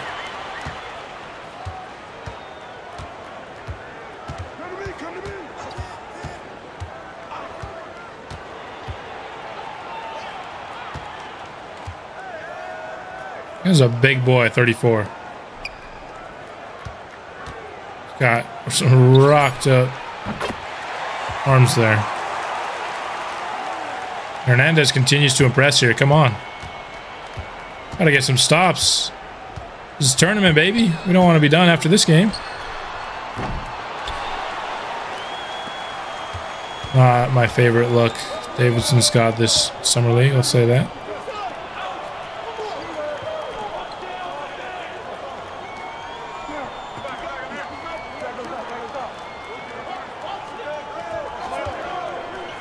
Fletcher for 3. Too strong on it.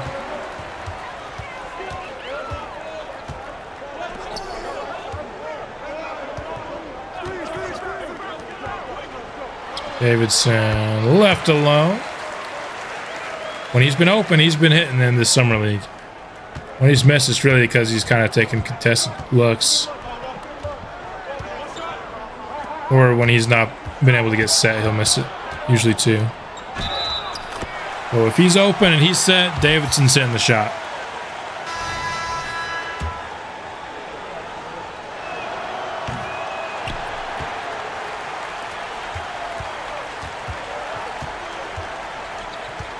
What was that? What was that? Oh, that was a chalked possession from the glitchy animation to just the worst pass. Oh my goodness. Shannon Stewart's too strong on the 3.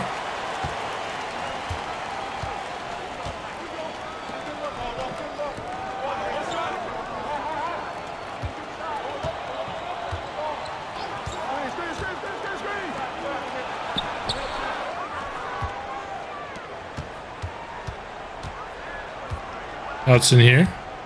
Spinning. Nice. Let's go. That was a beautiful drive by Hudson there. I thought he was going to get swatted out of this world by whoever that center is. Also another just absolutely rocked up dude. These Clippers like these beefy centers.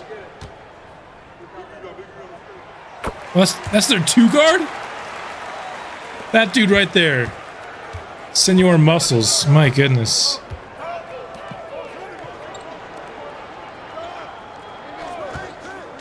That's a weird build. I want him on my team.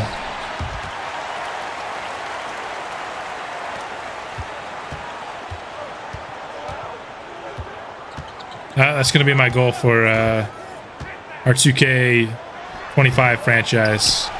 Get a bunch of dudes that look like number 10 on the Clippers. Everybody's just yoked.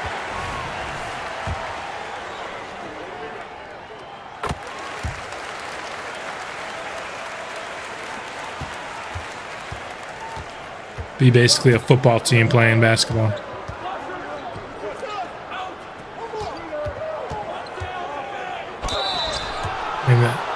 And that is, some of those movements are really quick, man.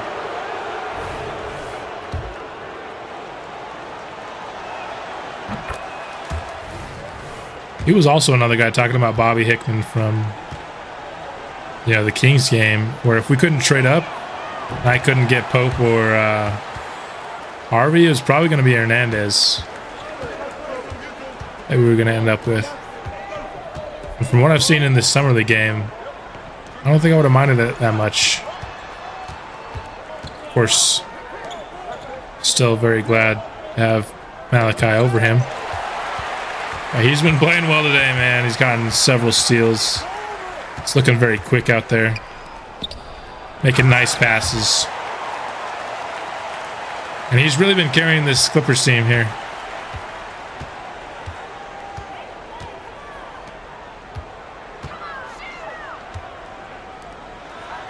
Wide open, Shannon Stewart. Let's go, baby.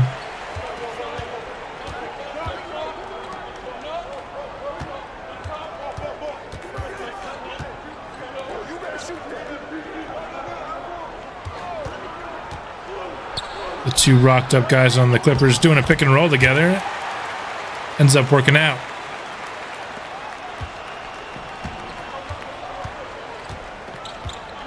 All right. Gotta start scoring here. Come on.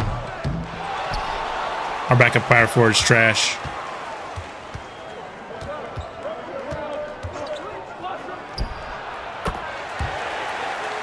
And Hernandez is good.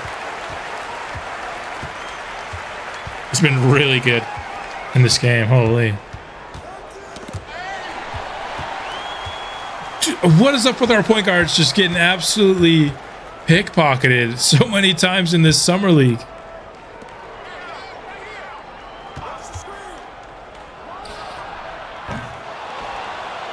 Hope had problems with that guy on the Kings and a little bit of Hernandez. Now Hudson getting taken to town by Hernandez.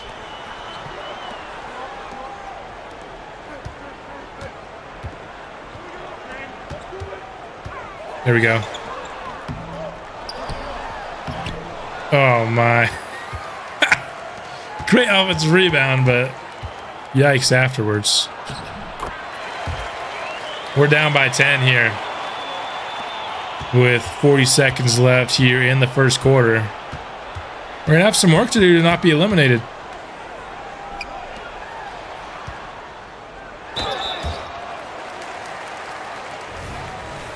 I'll just say this, I did not do as good of a job as I wish I had getting a good second unit. Of course, we wanted the focal point of this episode to be guys that will actually make our team. But man, our second unit is bad. It's basically Hudson trying to make things work. James has had a couple nice moments.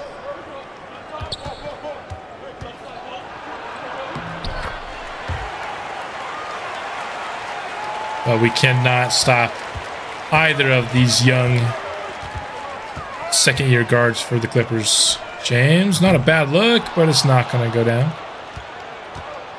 Come on, we got to get stop here. Can't be down by more than 10, but we are going to be. We'll have 38 points in that first quarter of the Clippers. Jose Hernandez and Kelvin Fletcher took us to town. Mostly Jose Hernandez, though.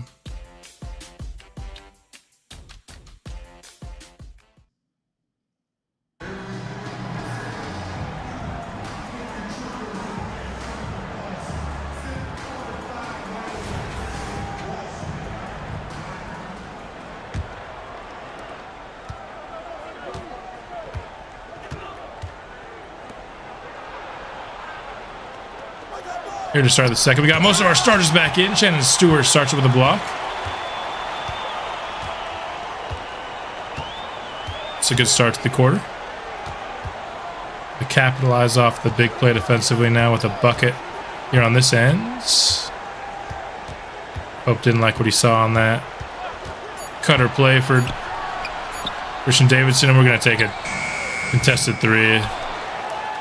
Not a good possession there. Pope just kind of had the ball chilling at the top of the key for way too long.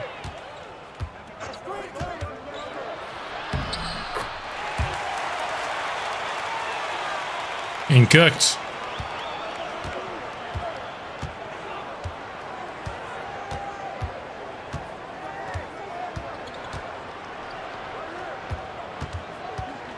Davidson. Nice. Ups there. I did not think that was going to result in a dunk, but there you go. Fletcher. Well defended there by Davidson, forced to kick it out. And the Clippers are just hitting everything.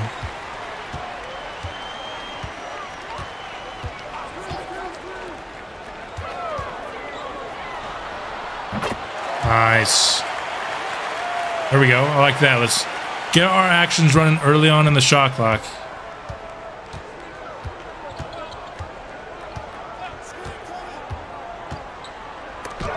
Nice. Shannon Stewart again.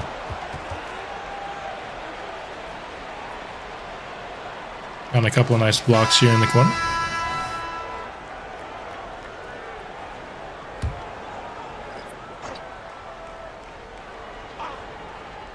Clippers inbound.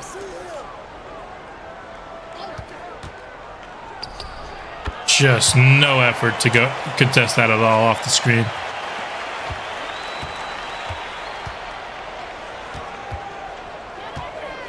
Dude, Shannon Stewart literally looks like he's running in slow motion right there. It was all deceit. Wanted to look slow there so we can get to the basket.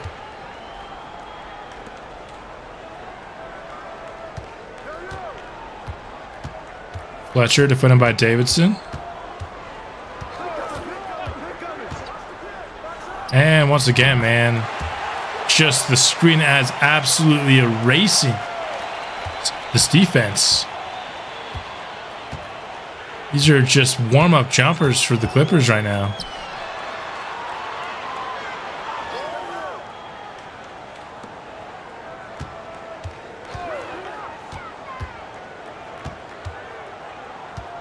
Oh. He like never hits that shot. At least he got the rebound and the putback there.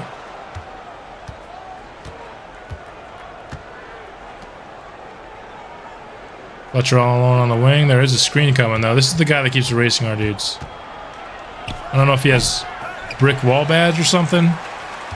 He is erasing our guys on these screens.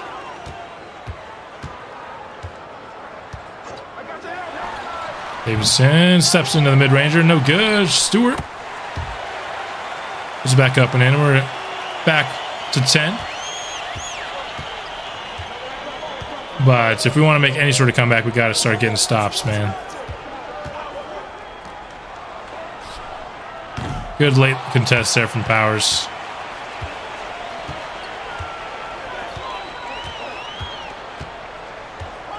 By the way, Lamont Powers, excellent name.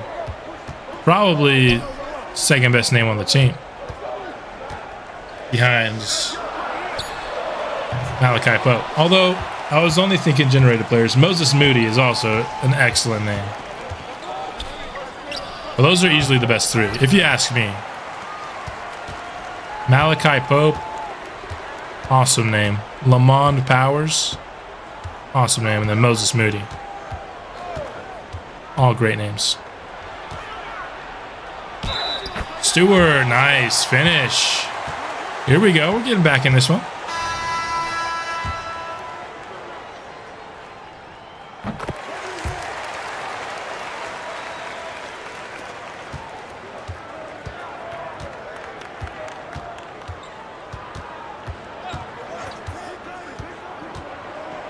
Driving to the rim and one for Ernest Augustine on the foul.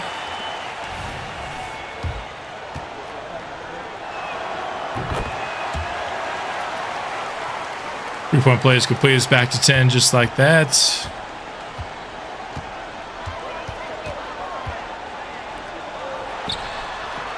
Davidson, let's go. They keep just giving these guards too much space right there at the elbow. Do a good job making them pay when they do. Ernest Augustine, I feel like his low post defense has been pretty solid. When he's not asked to be a center, at least. Again, that stupid push dribble. The guy's right in front of him. Why is he doing that animation? It's literally a free steal. It's a free steal.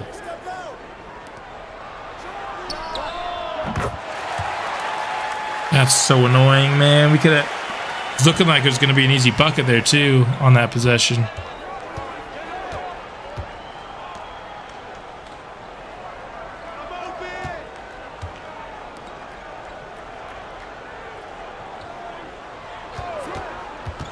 Davison gets the Stewart screen, spins. Can't finish. Oh, he gets the rebound. Augustine left alone for three. That's what I like to see.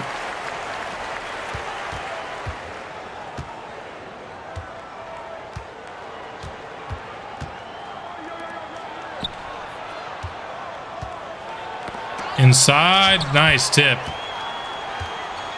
Now we're running into transition. Oh! That would have been nasty, dude. Oh, that was so close to being the play of the Summer League by far, dude. Oh. Just the one-hand lob catch right over the top of him.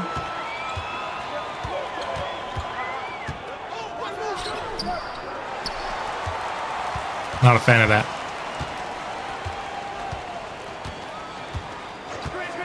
Fletcher with it. Kicks to Muscles. Just dribbling it out, and I'll say it's Clippers ball there off the deflection.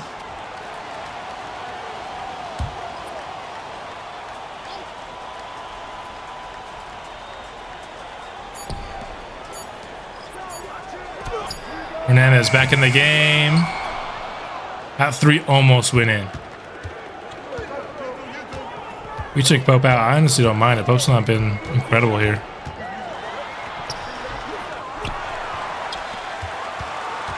Why did you do that?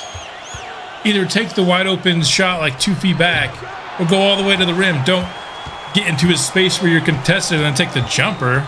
Oh, my. That was bad.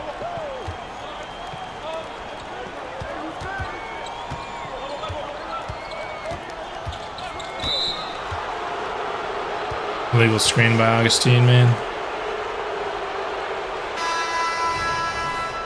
Not loving what I'm seeing from the offense in this stretch. Except for that almost oop. Even though it didn't count, that was still my favorite plays of this game. Hernandez back to doing Hernandez things.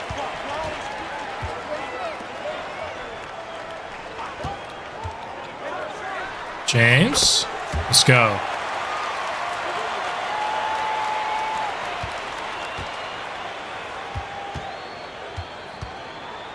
Down by 7 here, 3.5 minutes left. Let's try to trim that down a little bit before halftime. We can get it within 5 before half. Good defense by Hudson, but Hernandez gets the rebound. Nice block. Get it. If we can get it under 5 here, I like what I'm seeing. For 3, that guy sucks. I signed that guy because he wasn't a terrible shooter and he had a low touches tendency, but he has been a pretty terrible shooter for us.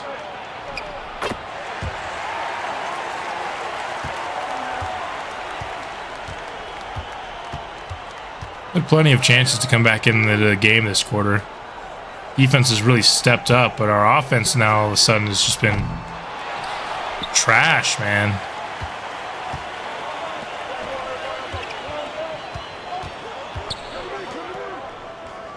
Part of it here is this second unit's not very talented, but even with our starters in there, our offense was just clunky.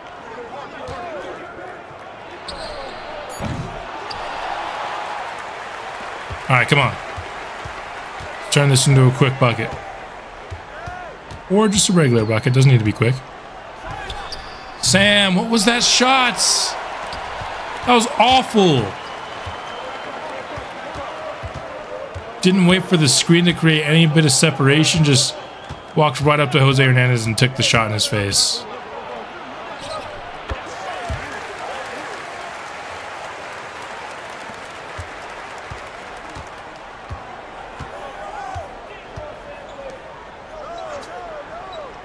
I hate to say it here, but this might be this team's last game of the Summer League, man. What I'm seeing, how bad we were defensively in the first quarter and then how bad we've been offensively in the second.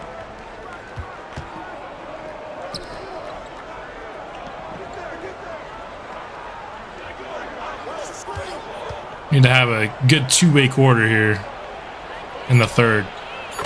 Get back in this one. Can't have just one side of the ball showing up at a time.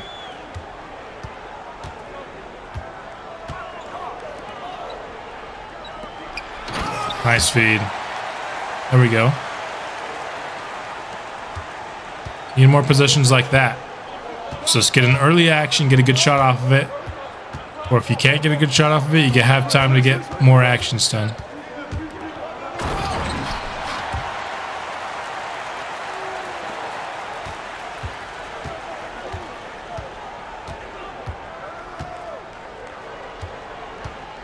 James. Nice little floater. Like what I've seen from him. Signed him to a 1+1 here in the offseason. Full contract. He was the only UDFA that we gave a full contract and not the two-way.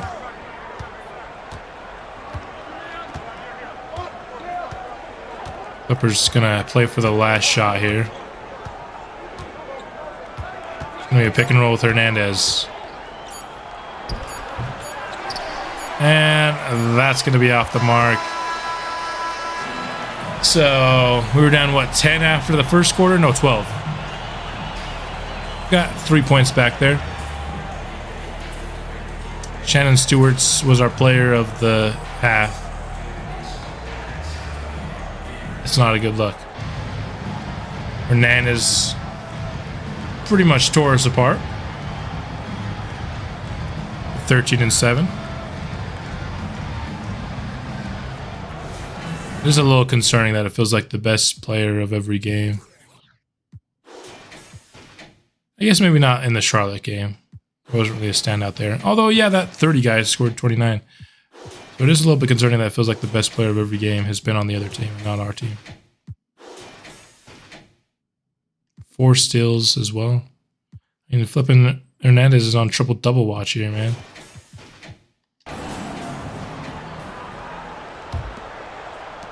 All right, let's go. Let's come back here in the second half. We've got the better team. I'm going to start by getting the turnover.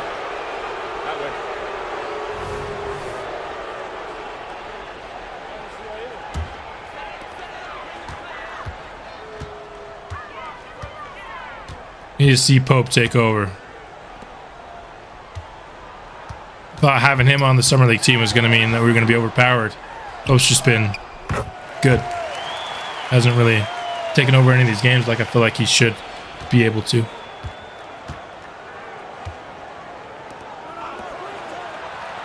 In the corner here, Hernandez with it. Up top. Oh, they got that. All right. Respect, man. That was a good pass. Thought we had that alley-oop well defended there. There we go. We got an equally tough shot on the other end.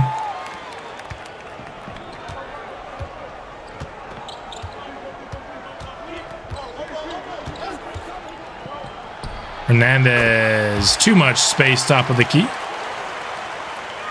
69-60 now.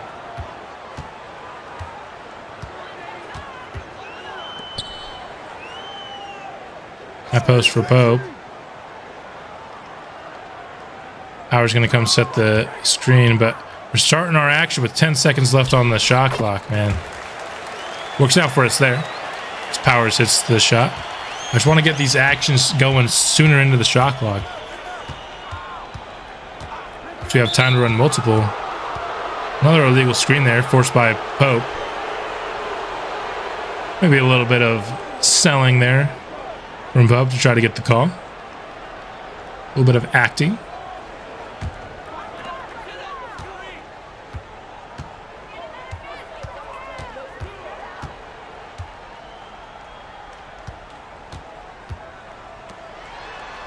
Davidson with it. Gives it to Pope. That's a good look. We got to hit that. Yes, we do. All right. We're back within 4. This game's right here. It's here for the taking.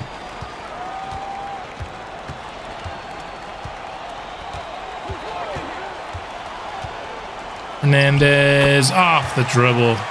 Hits again.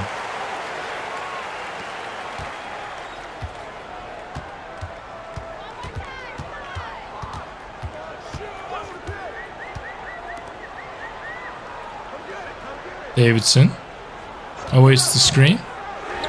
Fires up. Top of the key. Good rebound by Pope. And the putback as well. It's getting fired up. Let's go.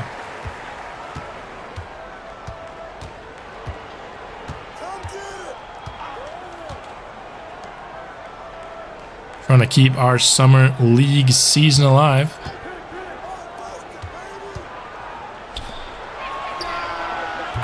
That 3 is good from the corner. That's Norris, the rookie.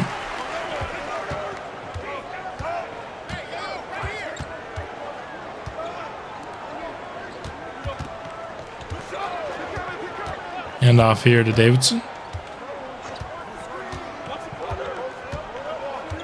Davidson did not like the angle there for the Pope cut. Instead takes a off-balance 3 that he missed. And nice steal. Hit Augustine. Let's go. Beautiful play. Steal on one end, a dunk on the other. Few plays better in basketball.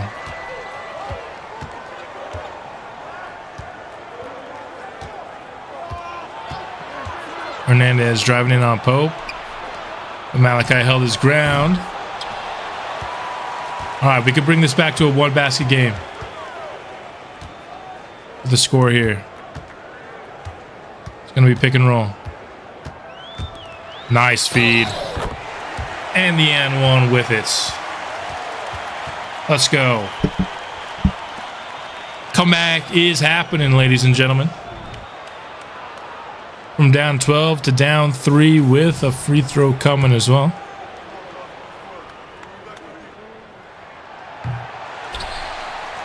Augustine missed it, though. He's not the best free throw shooter we've got.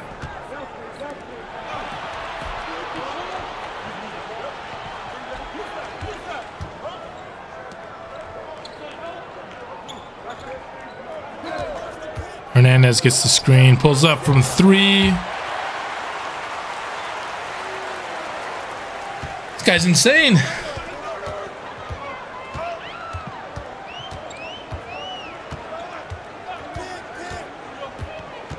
Davidson up top for Ernest Augustine, and this time we do finish the alley-oop.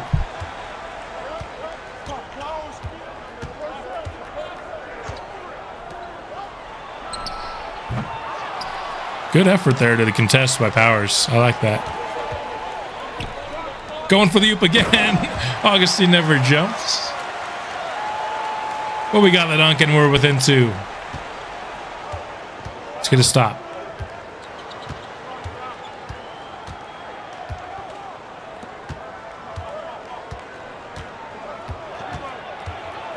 Jose Hernandez guarded by Pope. He gets a tip and then he just didn't go for the ball. All right. Nicely done there by 2K. Got some backups coming in, but we still got Augustine and Powers out there. Good contest from Hudson. That's what I like to see. Lamond just passing the ball to Hudson there. Not a good look, man. Hudson. Need better from you. And that's going to be an alley-oop. Keep getting close. We just can't really break the seal and take the lead.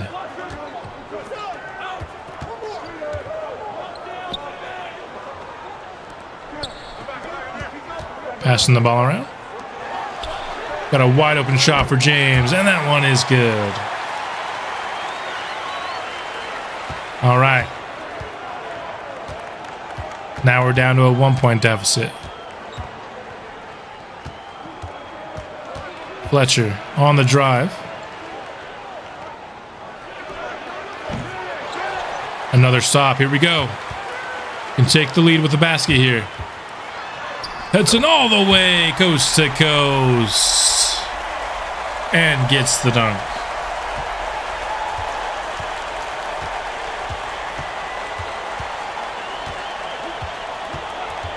Hernandez. That one is stolen by Hudson. Another transition play. Pass ahead and right on top of Kelvin Fletcher's head. Let's go. Turning defense into offense here. And now we've gotten ourselves a little bit of a lead.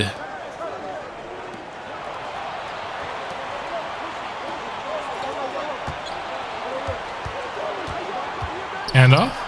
Inside. Nicely defended by Powers. Clippers forced to put up a tough three. Another stop. Defense coming to play here in this stretch.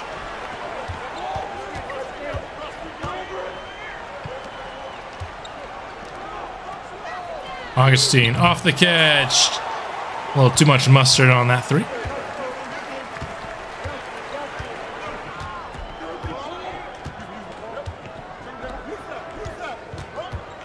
Norris with it. Defended by Augustine. Tipped away by Shannon Stewart. And the defense continues to impress. Ooh, looks like Hudson maybe had Augustine there, but would have been a tough angle.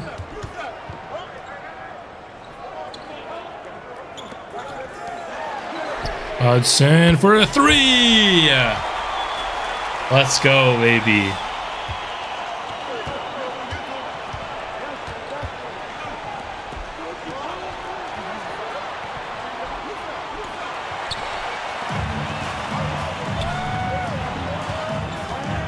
Joffrey James with it. Top of the key. Kicks to Powers. Stewart taking that shot, and he hits it too. All right. All right, all right, all right. Everything turning up Nashville here lately.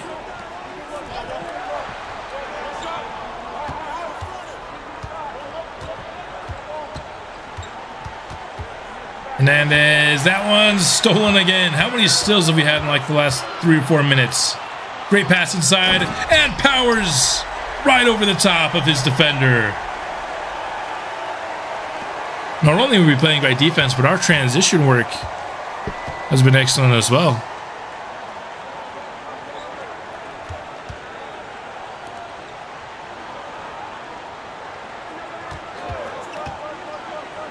Hernandez pick and roll. That's a good foul there from Hudson. It's going to bring a couple of our starters off, though, here after this free throw. Now we got our full bench lineup on the court.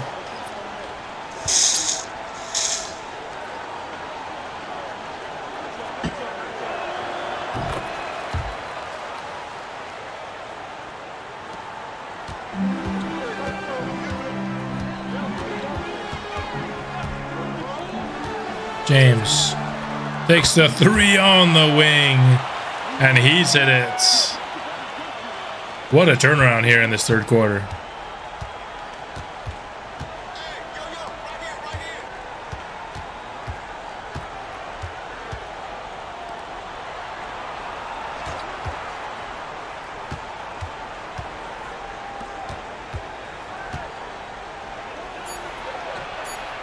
Off the catch.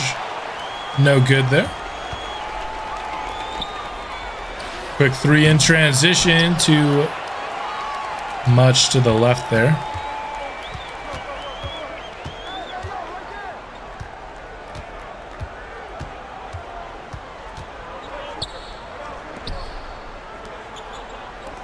Clippers passing it around.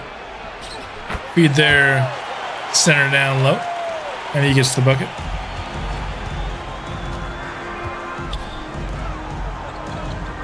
Stewart, he's pulling quickly from the corner.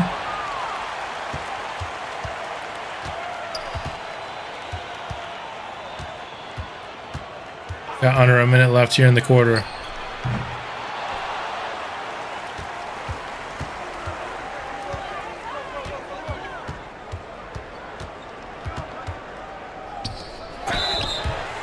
That was a pretty hard foul there by Chandler.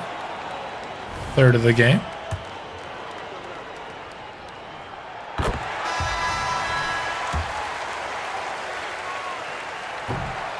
We'll split the free throws, but we'll get the offensive rebound and put it back up and in. Built up a 14-point lead. We entered this quarter down 9. By the way. But have just been absolutely dominant throughout the entirety of this quarter. Said, you know, at the end of the second that we needed a good two-way quarter. Felt like first quarter our defense fell, the second quarter our offense did. But this nice two-way quarter is exactly what we got here. Both sides of the ball were excellent.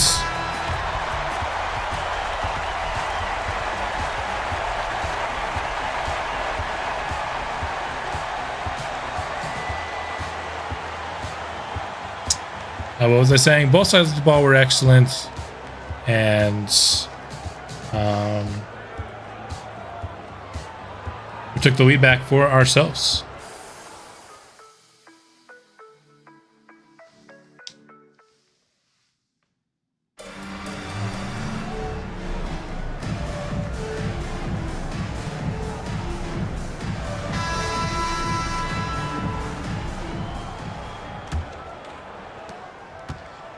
We actually got to the point where we built such a lead, we might not have to watch the entirety of this fourth quarter. We'll see.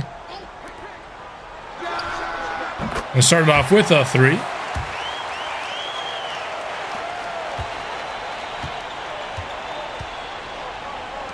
Makes things 99-87 here right at the start of the fourth. And Kelvin Fletcher drains the 3 on the other end.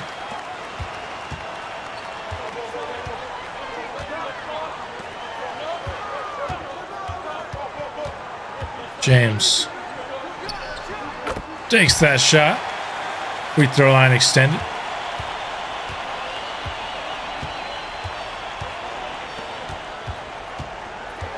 Shots of just the jump shots just started to fall for us. The transition play was excellent as well. The combination of those two things really got this game flowing for the Nashville Sound. Screen here. Tatum.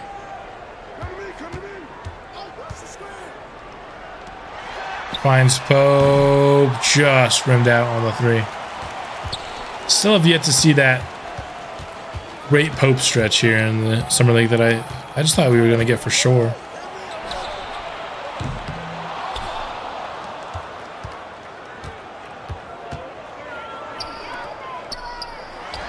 Malachi just pulled that one a bit right.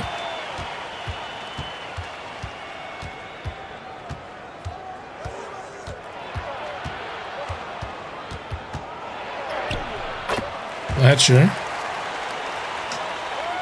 Putting some work in scoring here to start the fourth.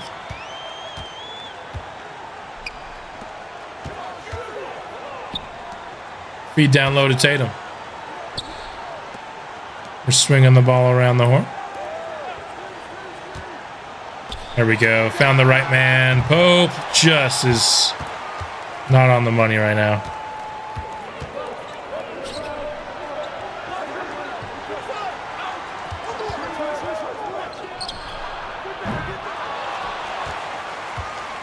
Luckily, Clippers missing some good looks on the other end as well. Oh, he's just going to keep firing until he hits, and he does that time.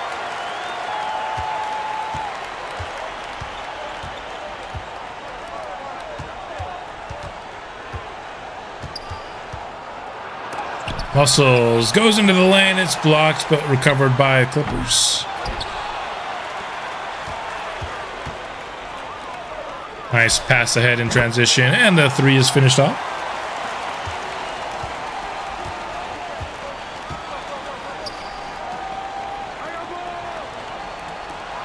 Calvin Fletcher pulls the trigger. Too strong.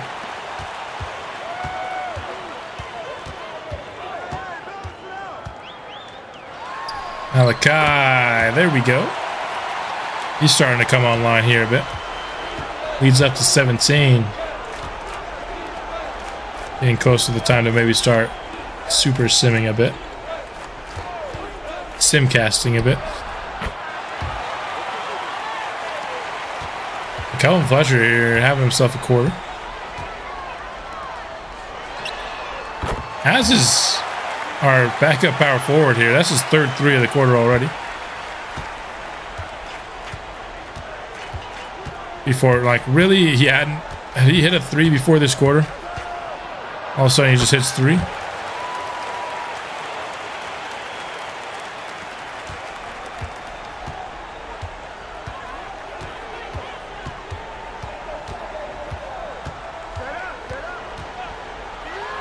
Oh, off the mark there.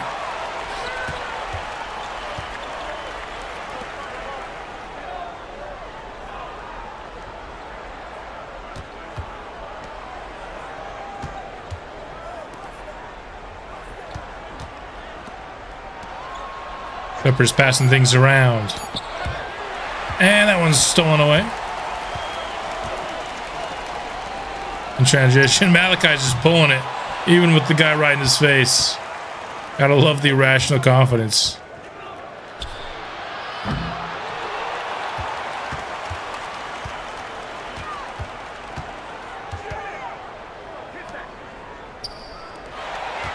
Fletcher with the steal. It results in the LA basket on the other end. Want to see Powers and Davidson get back in here, and Augustine as well.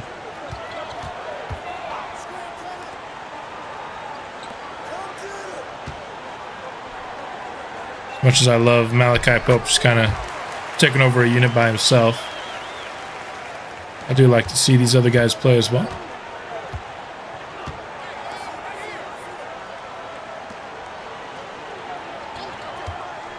Fletcher, nice screen, kicks it to the hot man, and he hits the shot. All right, I'm gonna call a timeout just because I want Powers and Davidson back in.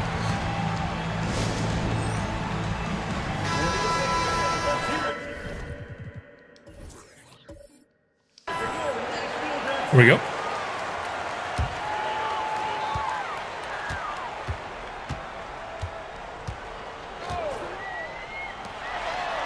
Davidson, there we go. Does not take long for him to come back in and get back on track.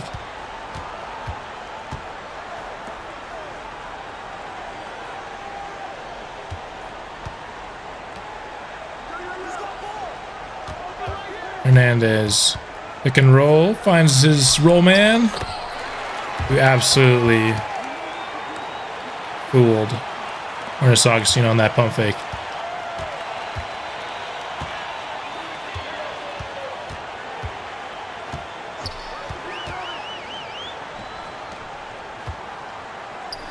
Augustine, tough look. Missed that one. Hit him on the offensive glass. Gets himself a pair of free throws. He made it seem like that one was way off the mark. Second one was off the mark.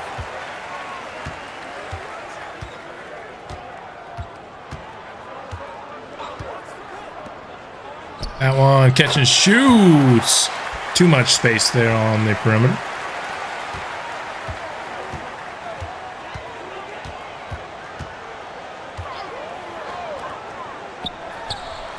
Powers off the catch. There we go.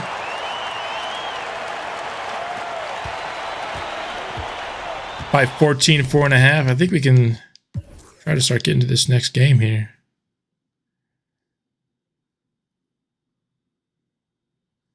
And there you have it. 135 to 108 is the total.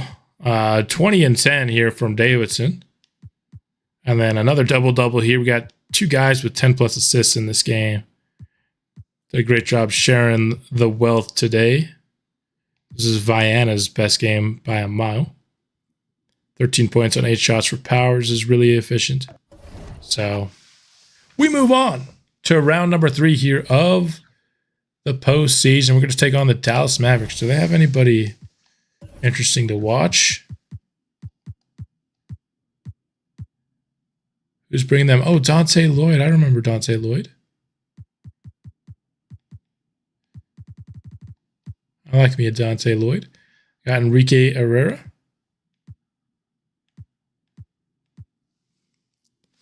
About 2.5 hours into this. I'm getting a little bit tired here. I did not sleep well last night, if I'm being 100% honest. So I think what we're going to start doing is, let's see, Seattle, Sacramento, Brooklyn, Washington, Golden State. Golden State's made it as a 25 seed. That's cool for them this far.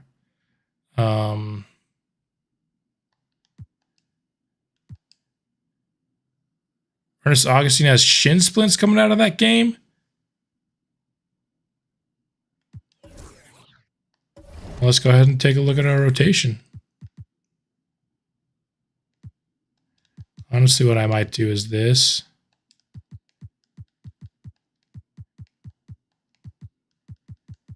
There you go. And then we'll take Augustine out.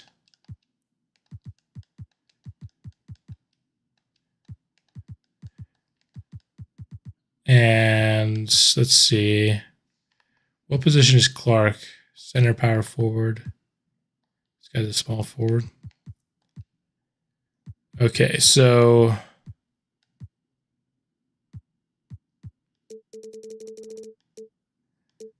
we'll go something like this. And then I think we'll give Davidson some extra minutes. We'll give Post some extra minutes. Just actually want him playing point guard, though. I think this is what we'll do to take care of the shin splints here. Don't want to risk anything getting worse. So.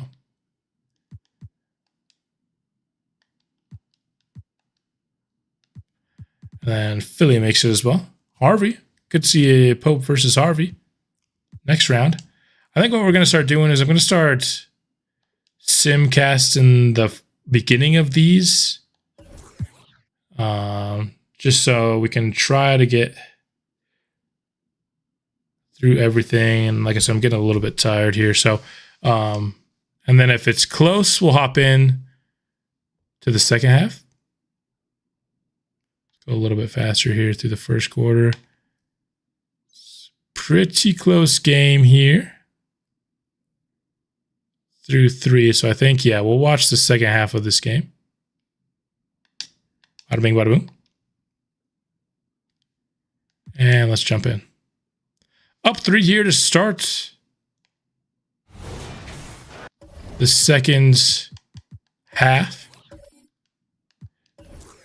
See if we can pull out the victory. Keep this summer league going just a little bit more.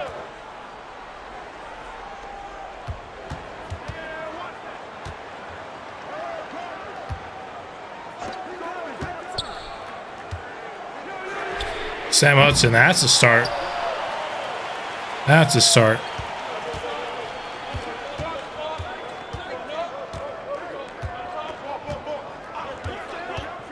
Sam Hudson guarding Dante Lloyd is not ideal. I'll say that. Dante Lloyd's like 6'7". He's a good scorer. Sam Hudson's 6'3". Hope just not taking that screen. What was that? Take the screen, dude.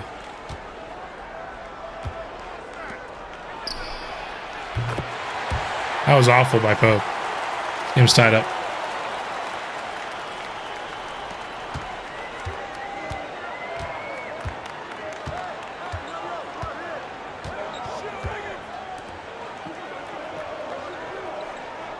Davidson, we're just isolating him, and that's the shot he goes to. He hit it, though. So, hard to complain. Not like what I've seen from these first 3 offensive possessions, though. So we jumped into this game.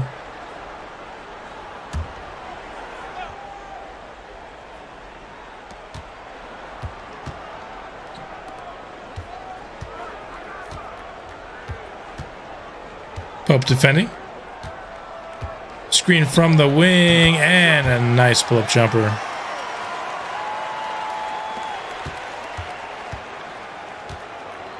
All right, let's get a good possession.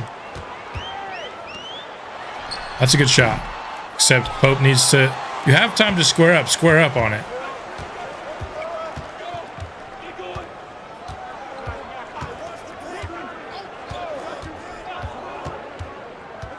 Drive to the inside. Kicks it to Lloyd. Dallas needs to come up with something here. Gonna be a tough shot.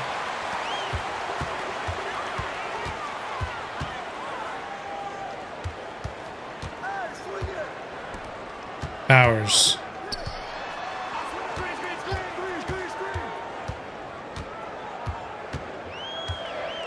Gonna come set a screen here, top of the key for Pope. There we go. That's a good look.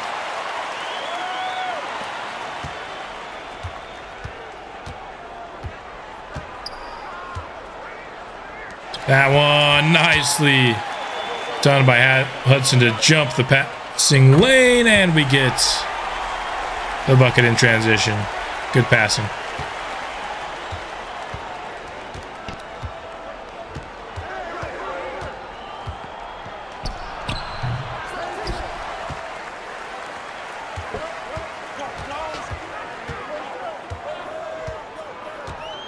Pope goes inside for Tatum. I thought that one was going to get tipped away.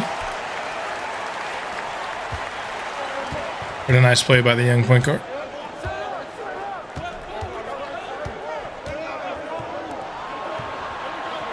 Dante Lloyd gets the screen. Hudson doing a nice job holding up there, despite it being a pretty good matchup for Dallas.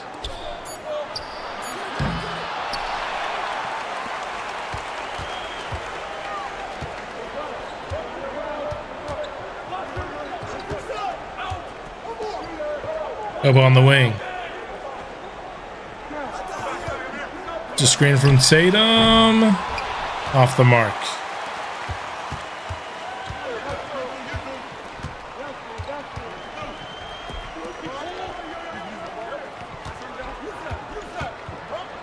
All alone for me on the arc. Not going to make us pay, though.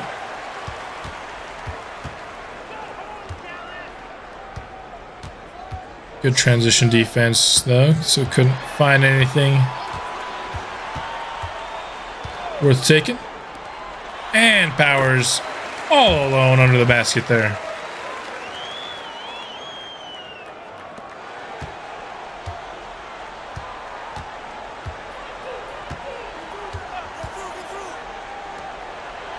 Dante Lloyd all by him lonesome. That's going to be a guy who's going to make you pay if you're going to leave him open for 3.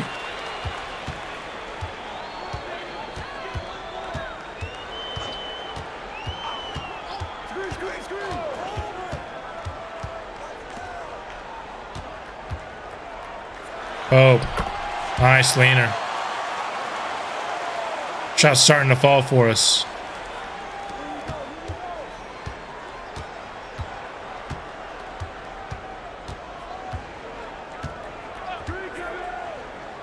Dante Lloyd off the mark from 3.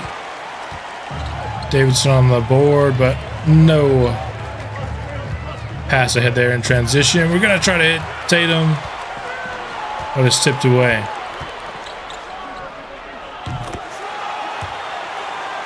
Left number 50 a little bit too much space there in transition.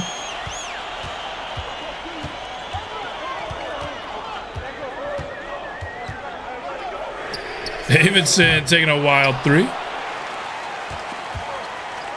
The result was pretty much what you'd expect from that kind of shot.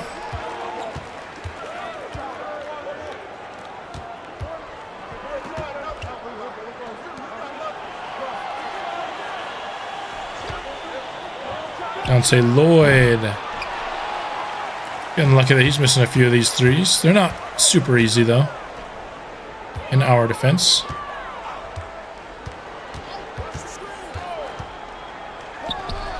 That's a nice look. Drains the mid-ranger. Now Nashville is up 7.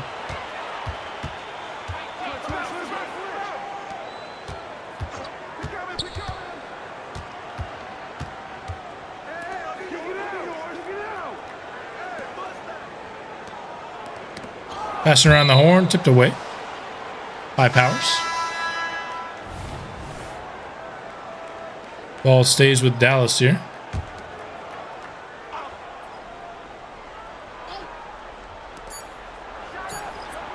Come on. Another miss by Dallas.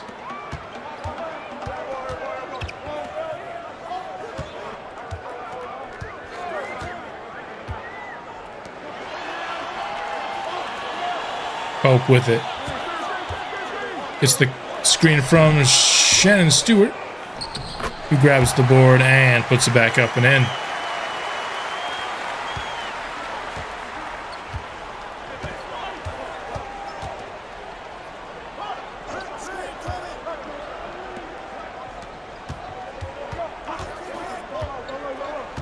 On the wing. Looks like Dallas is trying to set something up, but nothing's working. 5 seconds, and they've yet to really run an action. And so it's going to be no good there. Bowers off the catch. Off the mark.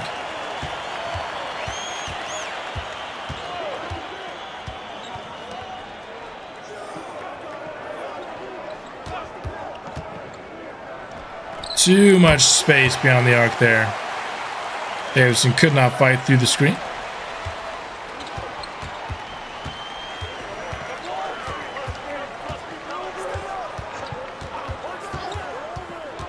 Davidson going around those screens and gets swatted out of bounds. My goodness.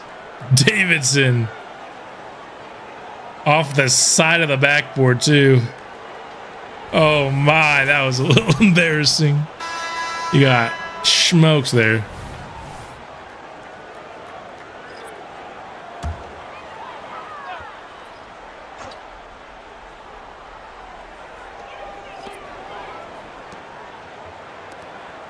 Dishing it down to Shannon Stewart.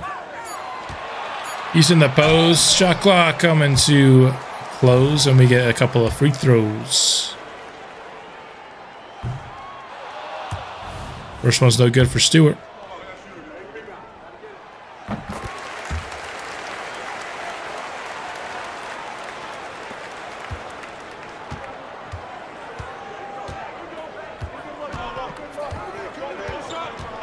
Pick and roll here. Inside, a nice feed.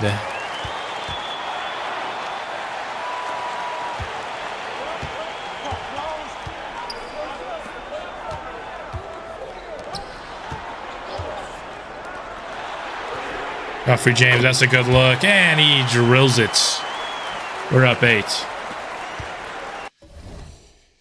I gotta be honest, I am struggling to keep my eyes open here, so we're gonna start sim casting a little bit. If it's close within the last 4 minutes, we'll come back in here. But I think we gotta start getting towards the end of this one. Let's see, 9 points, keep it going. 12 points here. Yeah, I think we'll seal this victory away. And this is going to be us advancing here to the semifinals here, making this Summer League run. Got double doubles from Shannon Stewart and Malachi Pope in this one. So now it's going to be us against Philly, who has Damian Harvey on their roster. So this should be a good one. If it's close in the fourth quarter, we'll hop into this one as well. But let's let's get this thing going. Philly looks like they're jumping off to a close lead, but keep things close here. And it's a 2-point ball game in the fourth. Let's do this one. Maybe a little tired, but I definitely want to see a close matchup with Damian Harvey. If given the chance here, I'll just sit up. I think 2K just broke. No, it didn't. Here we go. We're in this one. Philly versus Nashville. 2 points for a chance to go to the Summer League Championship here. Let's see if we can punch our ticket here to the championship game. It's crazy how much bigger Harvey looks than Malachi Pope, despite the fact that they're not that much different in size. Harvey has, what, 2 inches and 10 pounds on Pope here. Gets the score there. We're all tied up.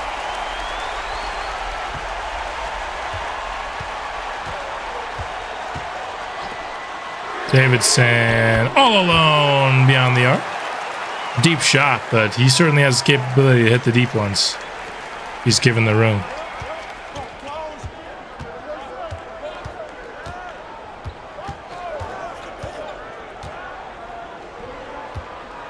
Inside.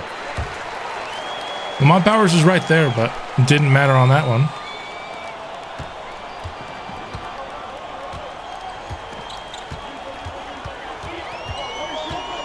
Malachi is going to dribble out of bounds. Sick. Oh boy. Just some uncanny mistakes from Pope, it feels like, throughout this summer league. Stuff we were not seeing from him in year one. Harvey hits again. Philadelphia now has the lead.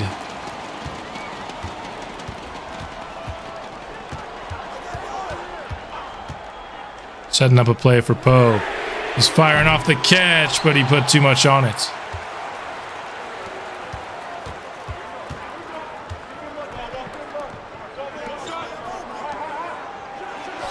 That one. Not a good look for Philadelphia.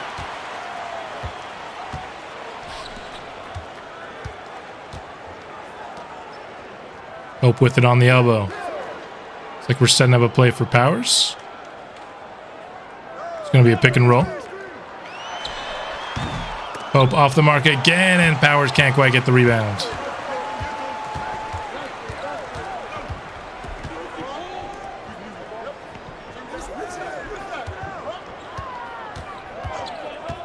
Damian Harvey pulls from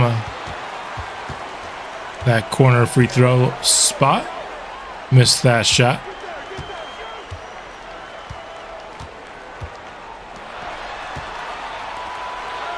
Dishing down to Tatum. High post. Setting up a play for Pope. Got another look from three, and this time he hits it. We're back up on top.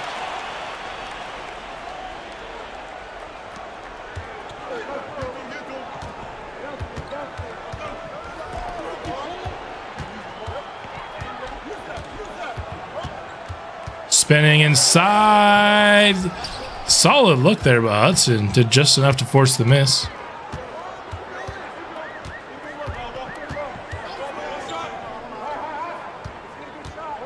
Hudson up top for Pope. What a finish. Wow. I thought that was tipped away. Somehow made it into Pope's hands. And he finishes it off.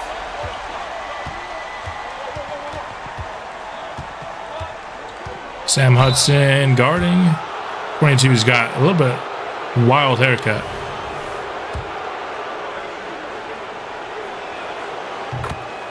A little bit of a wild free throw motion as well. It's not that weird. It's just kind of the follow through looks weird. The actual shot itself doesn't look bad though.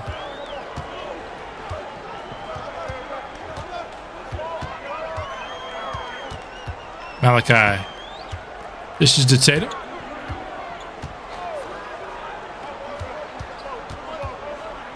Davidson. This is the Pope. Who had space, but he missed it.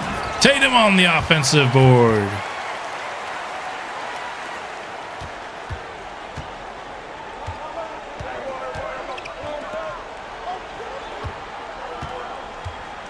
Harvey isolating against Pope. He had that one tipped.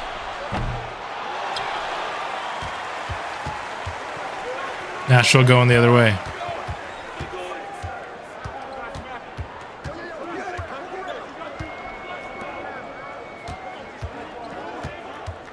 Davidson trying to create some space. This is down to Tatum. Nice pump fake there. Nashville now leading by 6.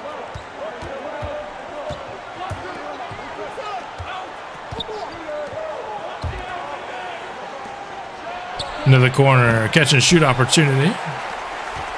Falls offline.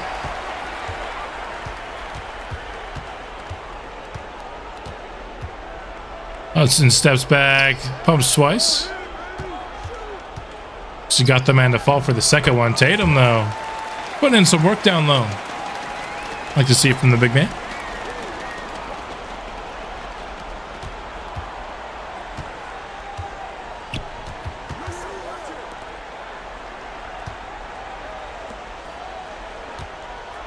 Harvey driving on Pope, but Hudson comes over and reaches in, his 4th foul. Something to monitor. Although isn't the number to foul out in Summer League really high? I don't know if that's emulated here in 2K though.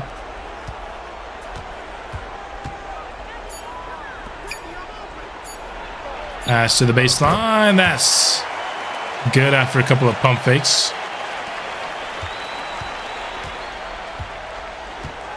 Remains a 6-point game here. Oh, dishes to Davidson. He's got space. Nice screen there from Powers to free him up.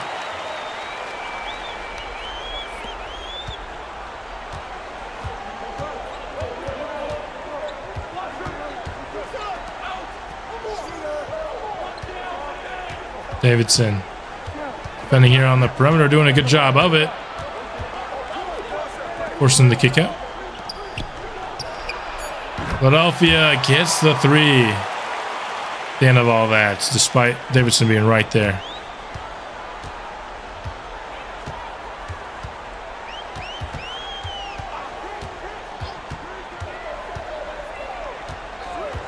Oh. Driving, spinning, and shooting off the mark.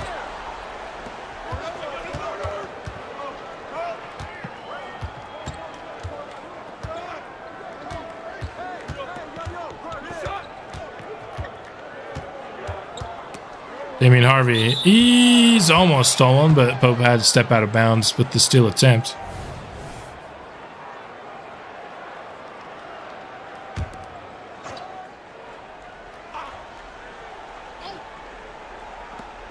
Harvey, off the inbound, missed the shots.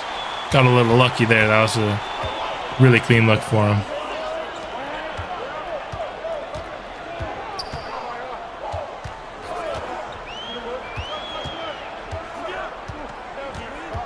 Davidson.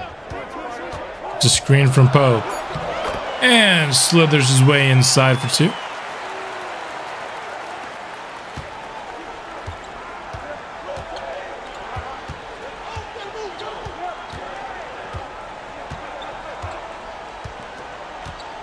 I don't know what Philly's doing here on this possession. Davidson tips it, but it was right to Harvey. And we get another tip. This time we get the steal.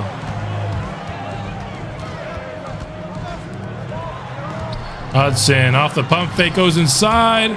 Tries to dish it to Powers last minute, but it was off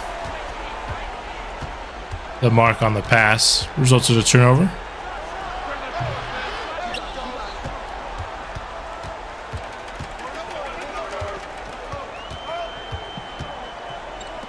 Hope with it.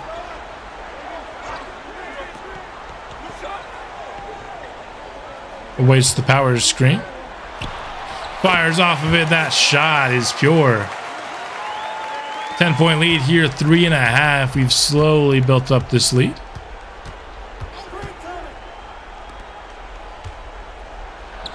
Easy look. A little too easy.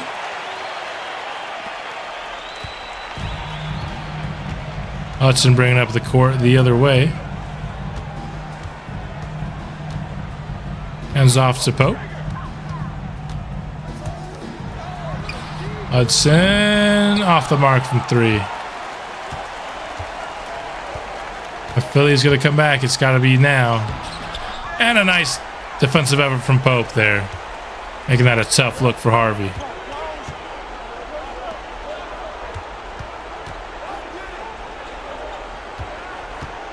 Tatum with it.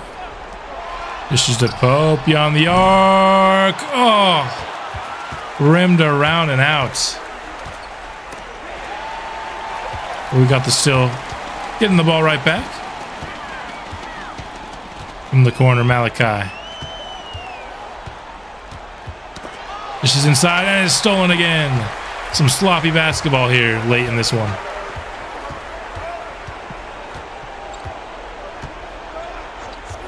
Harvey.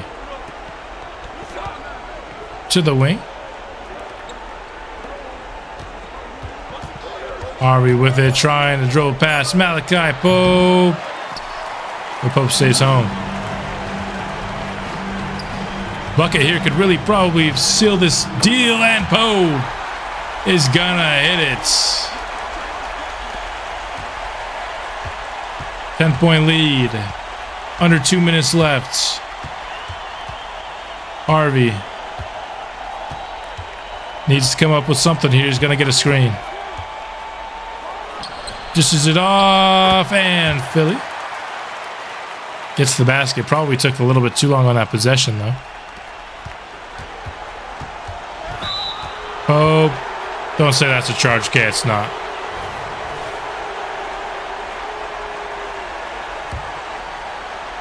Inbound to Pope.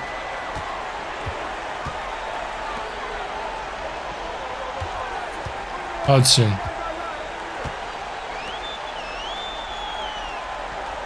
Pick and roll here. Davidson and Tatum. Dish inside to the big man. That layup is good. And a minute left. 10-point lead. This should be a Nashville victory, and it will be. Malachi Pope with 29 and 7 here today. 2 steals, 2 blocks, 20 rebounds for Tatum. You'll love to see it. 21 for Davidson on 15 shots. Powers, not great scoring today, but he did dish out 5 assists, 6 assists, and 6 rebounds for Hudson, despite shooting just 2 of 6. Or 1 of 6 from the field. Excuse me. So, good game here, and we got a rematch against the Sacramento Kings here in the championship. The one team that's just a terrible matchup for this Summer League team. Once again, we're going to simcast this. If it's close, probably with 4 minutes left, I'll jump into this one.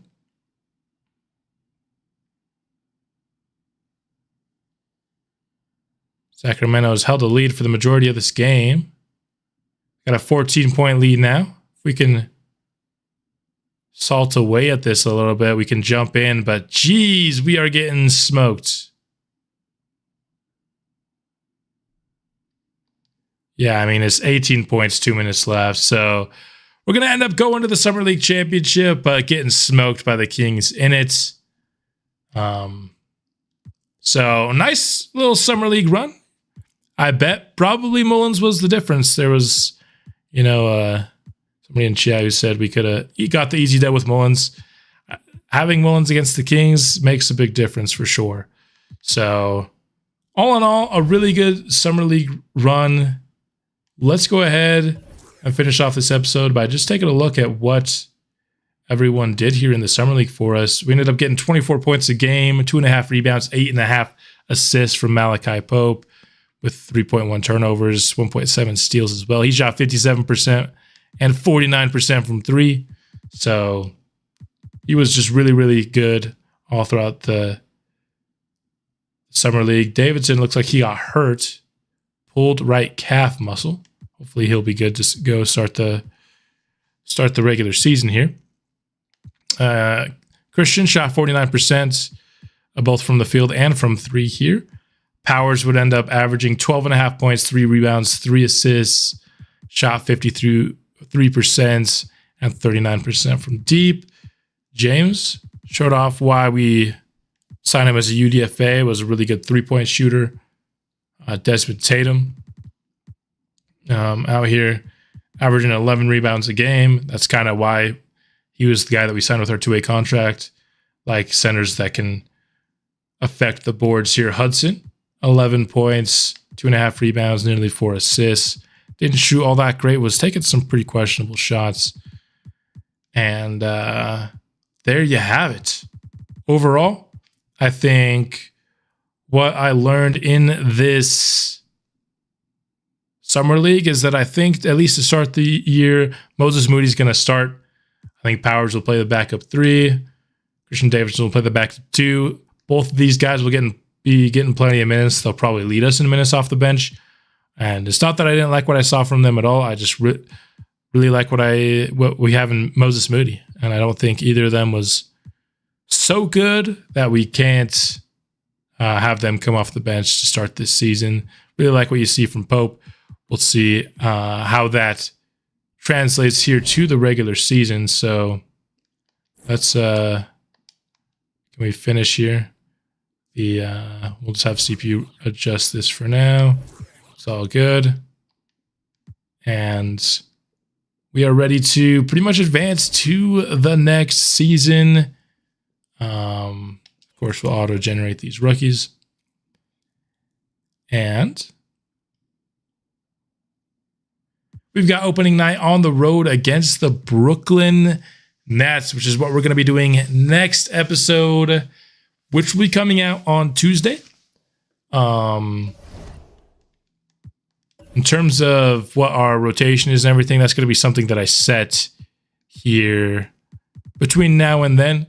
But a quick look, this is going to be our starting 5.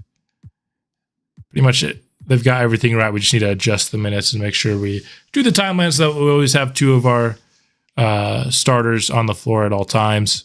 So I'm very excited for this team. I think we're one of the best in basketball. Also part of Tuesday's episode is we'll be going through every team, just kind of giving a quick update of what every team looks like across the league and gives us a better idea of how we stack up to start this year and maybe what we can expect from this team in this season. I think we're primed to make at least some sort of postseason run.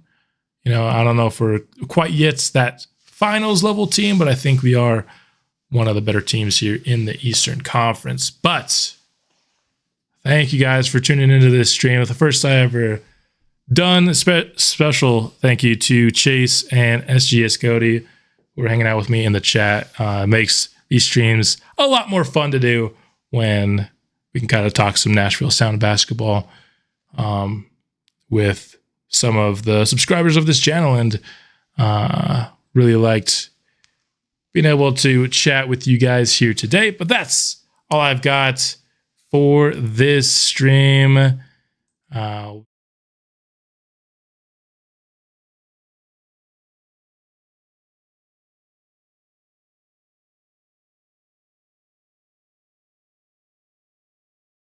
With more, sorry, looks like this screen had my audio muted. But thanks guys for tuning in. We'll be back soon with more Nashville Sound coming out Tuesday, and I'll see you then.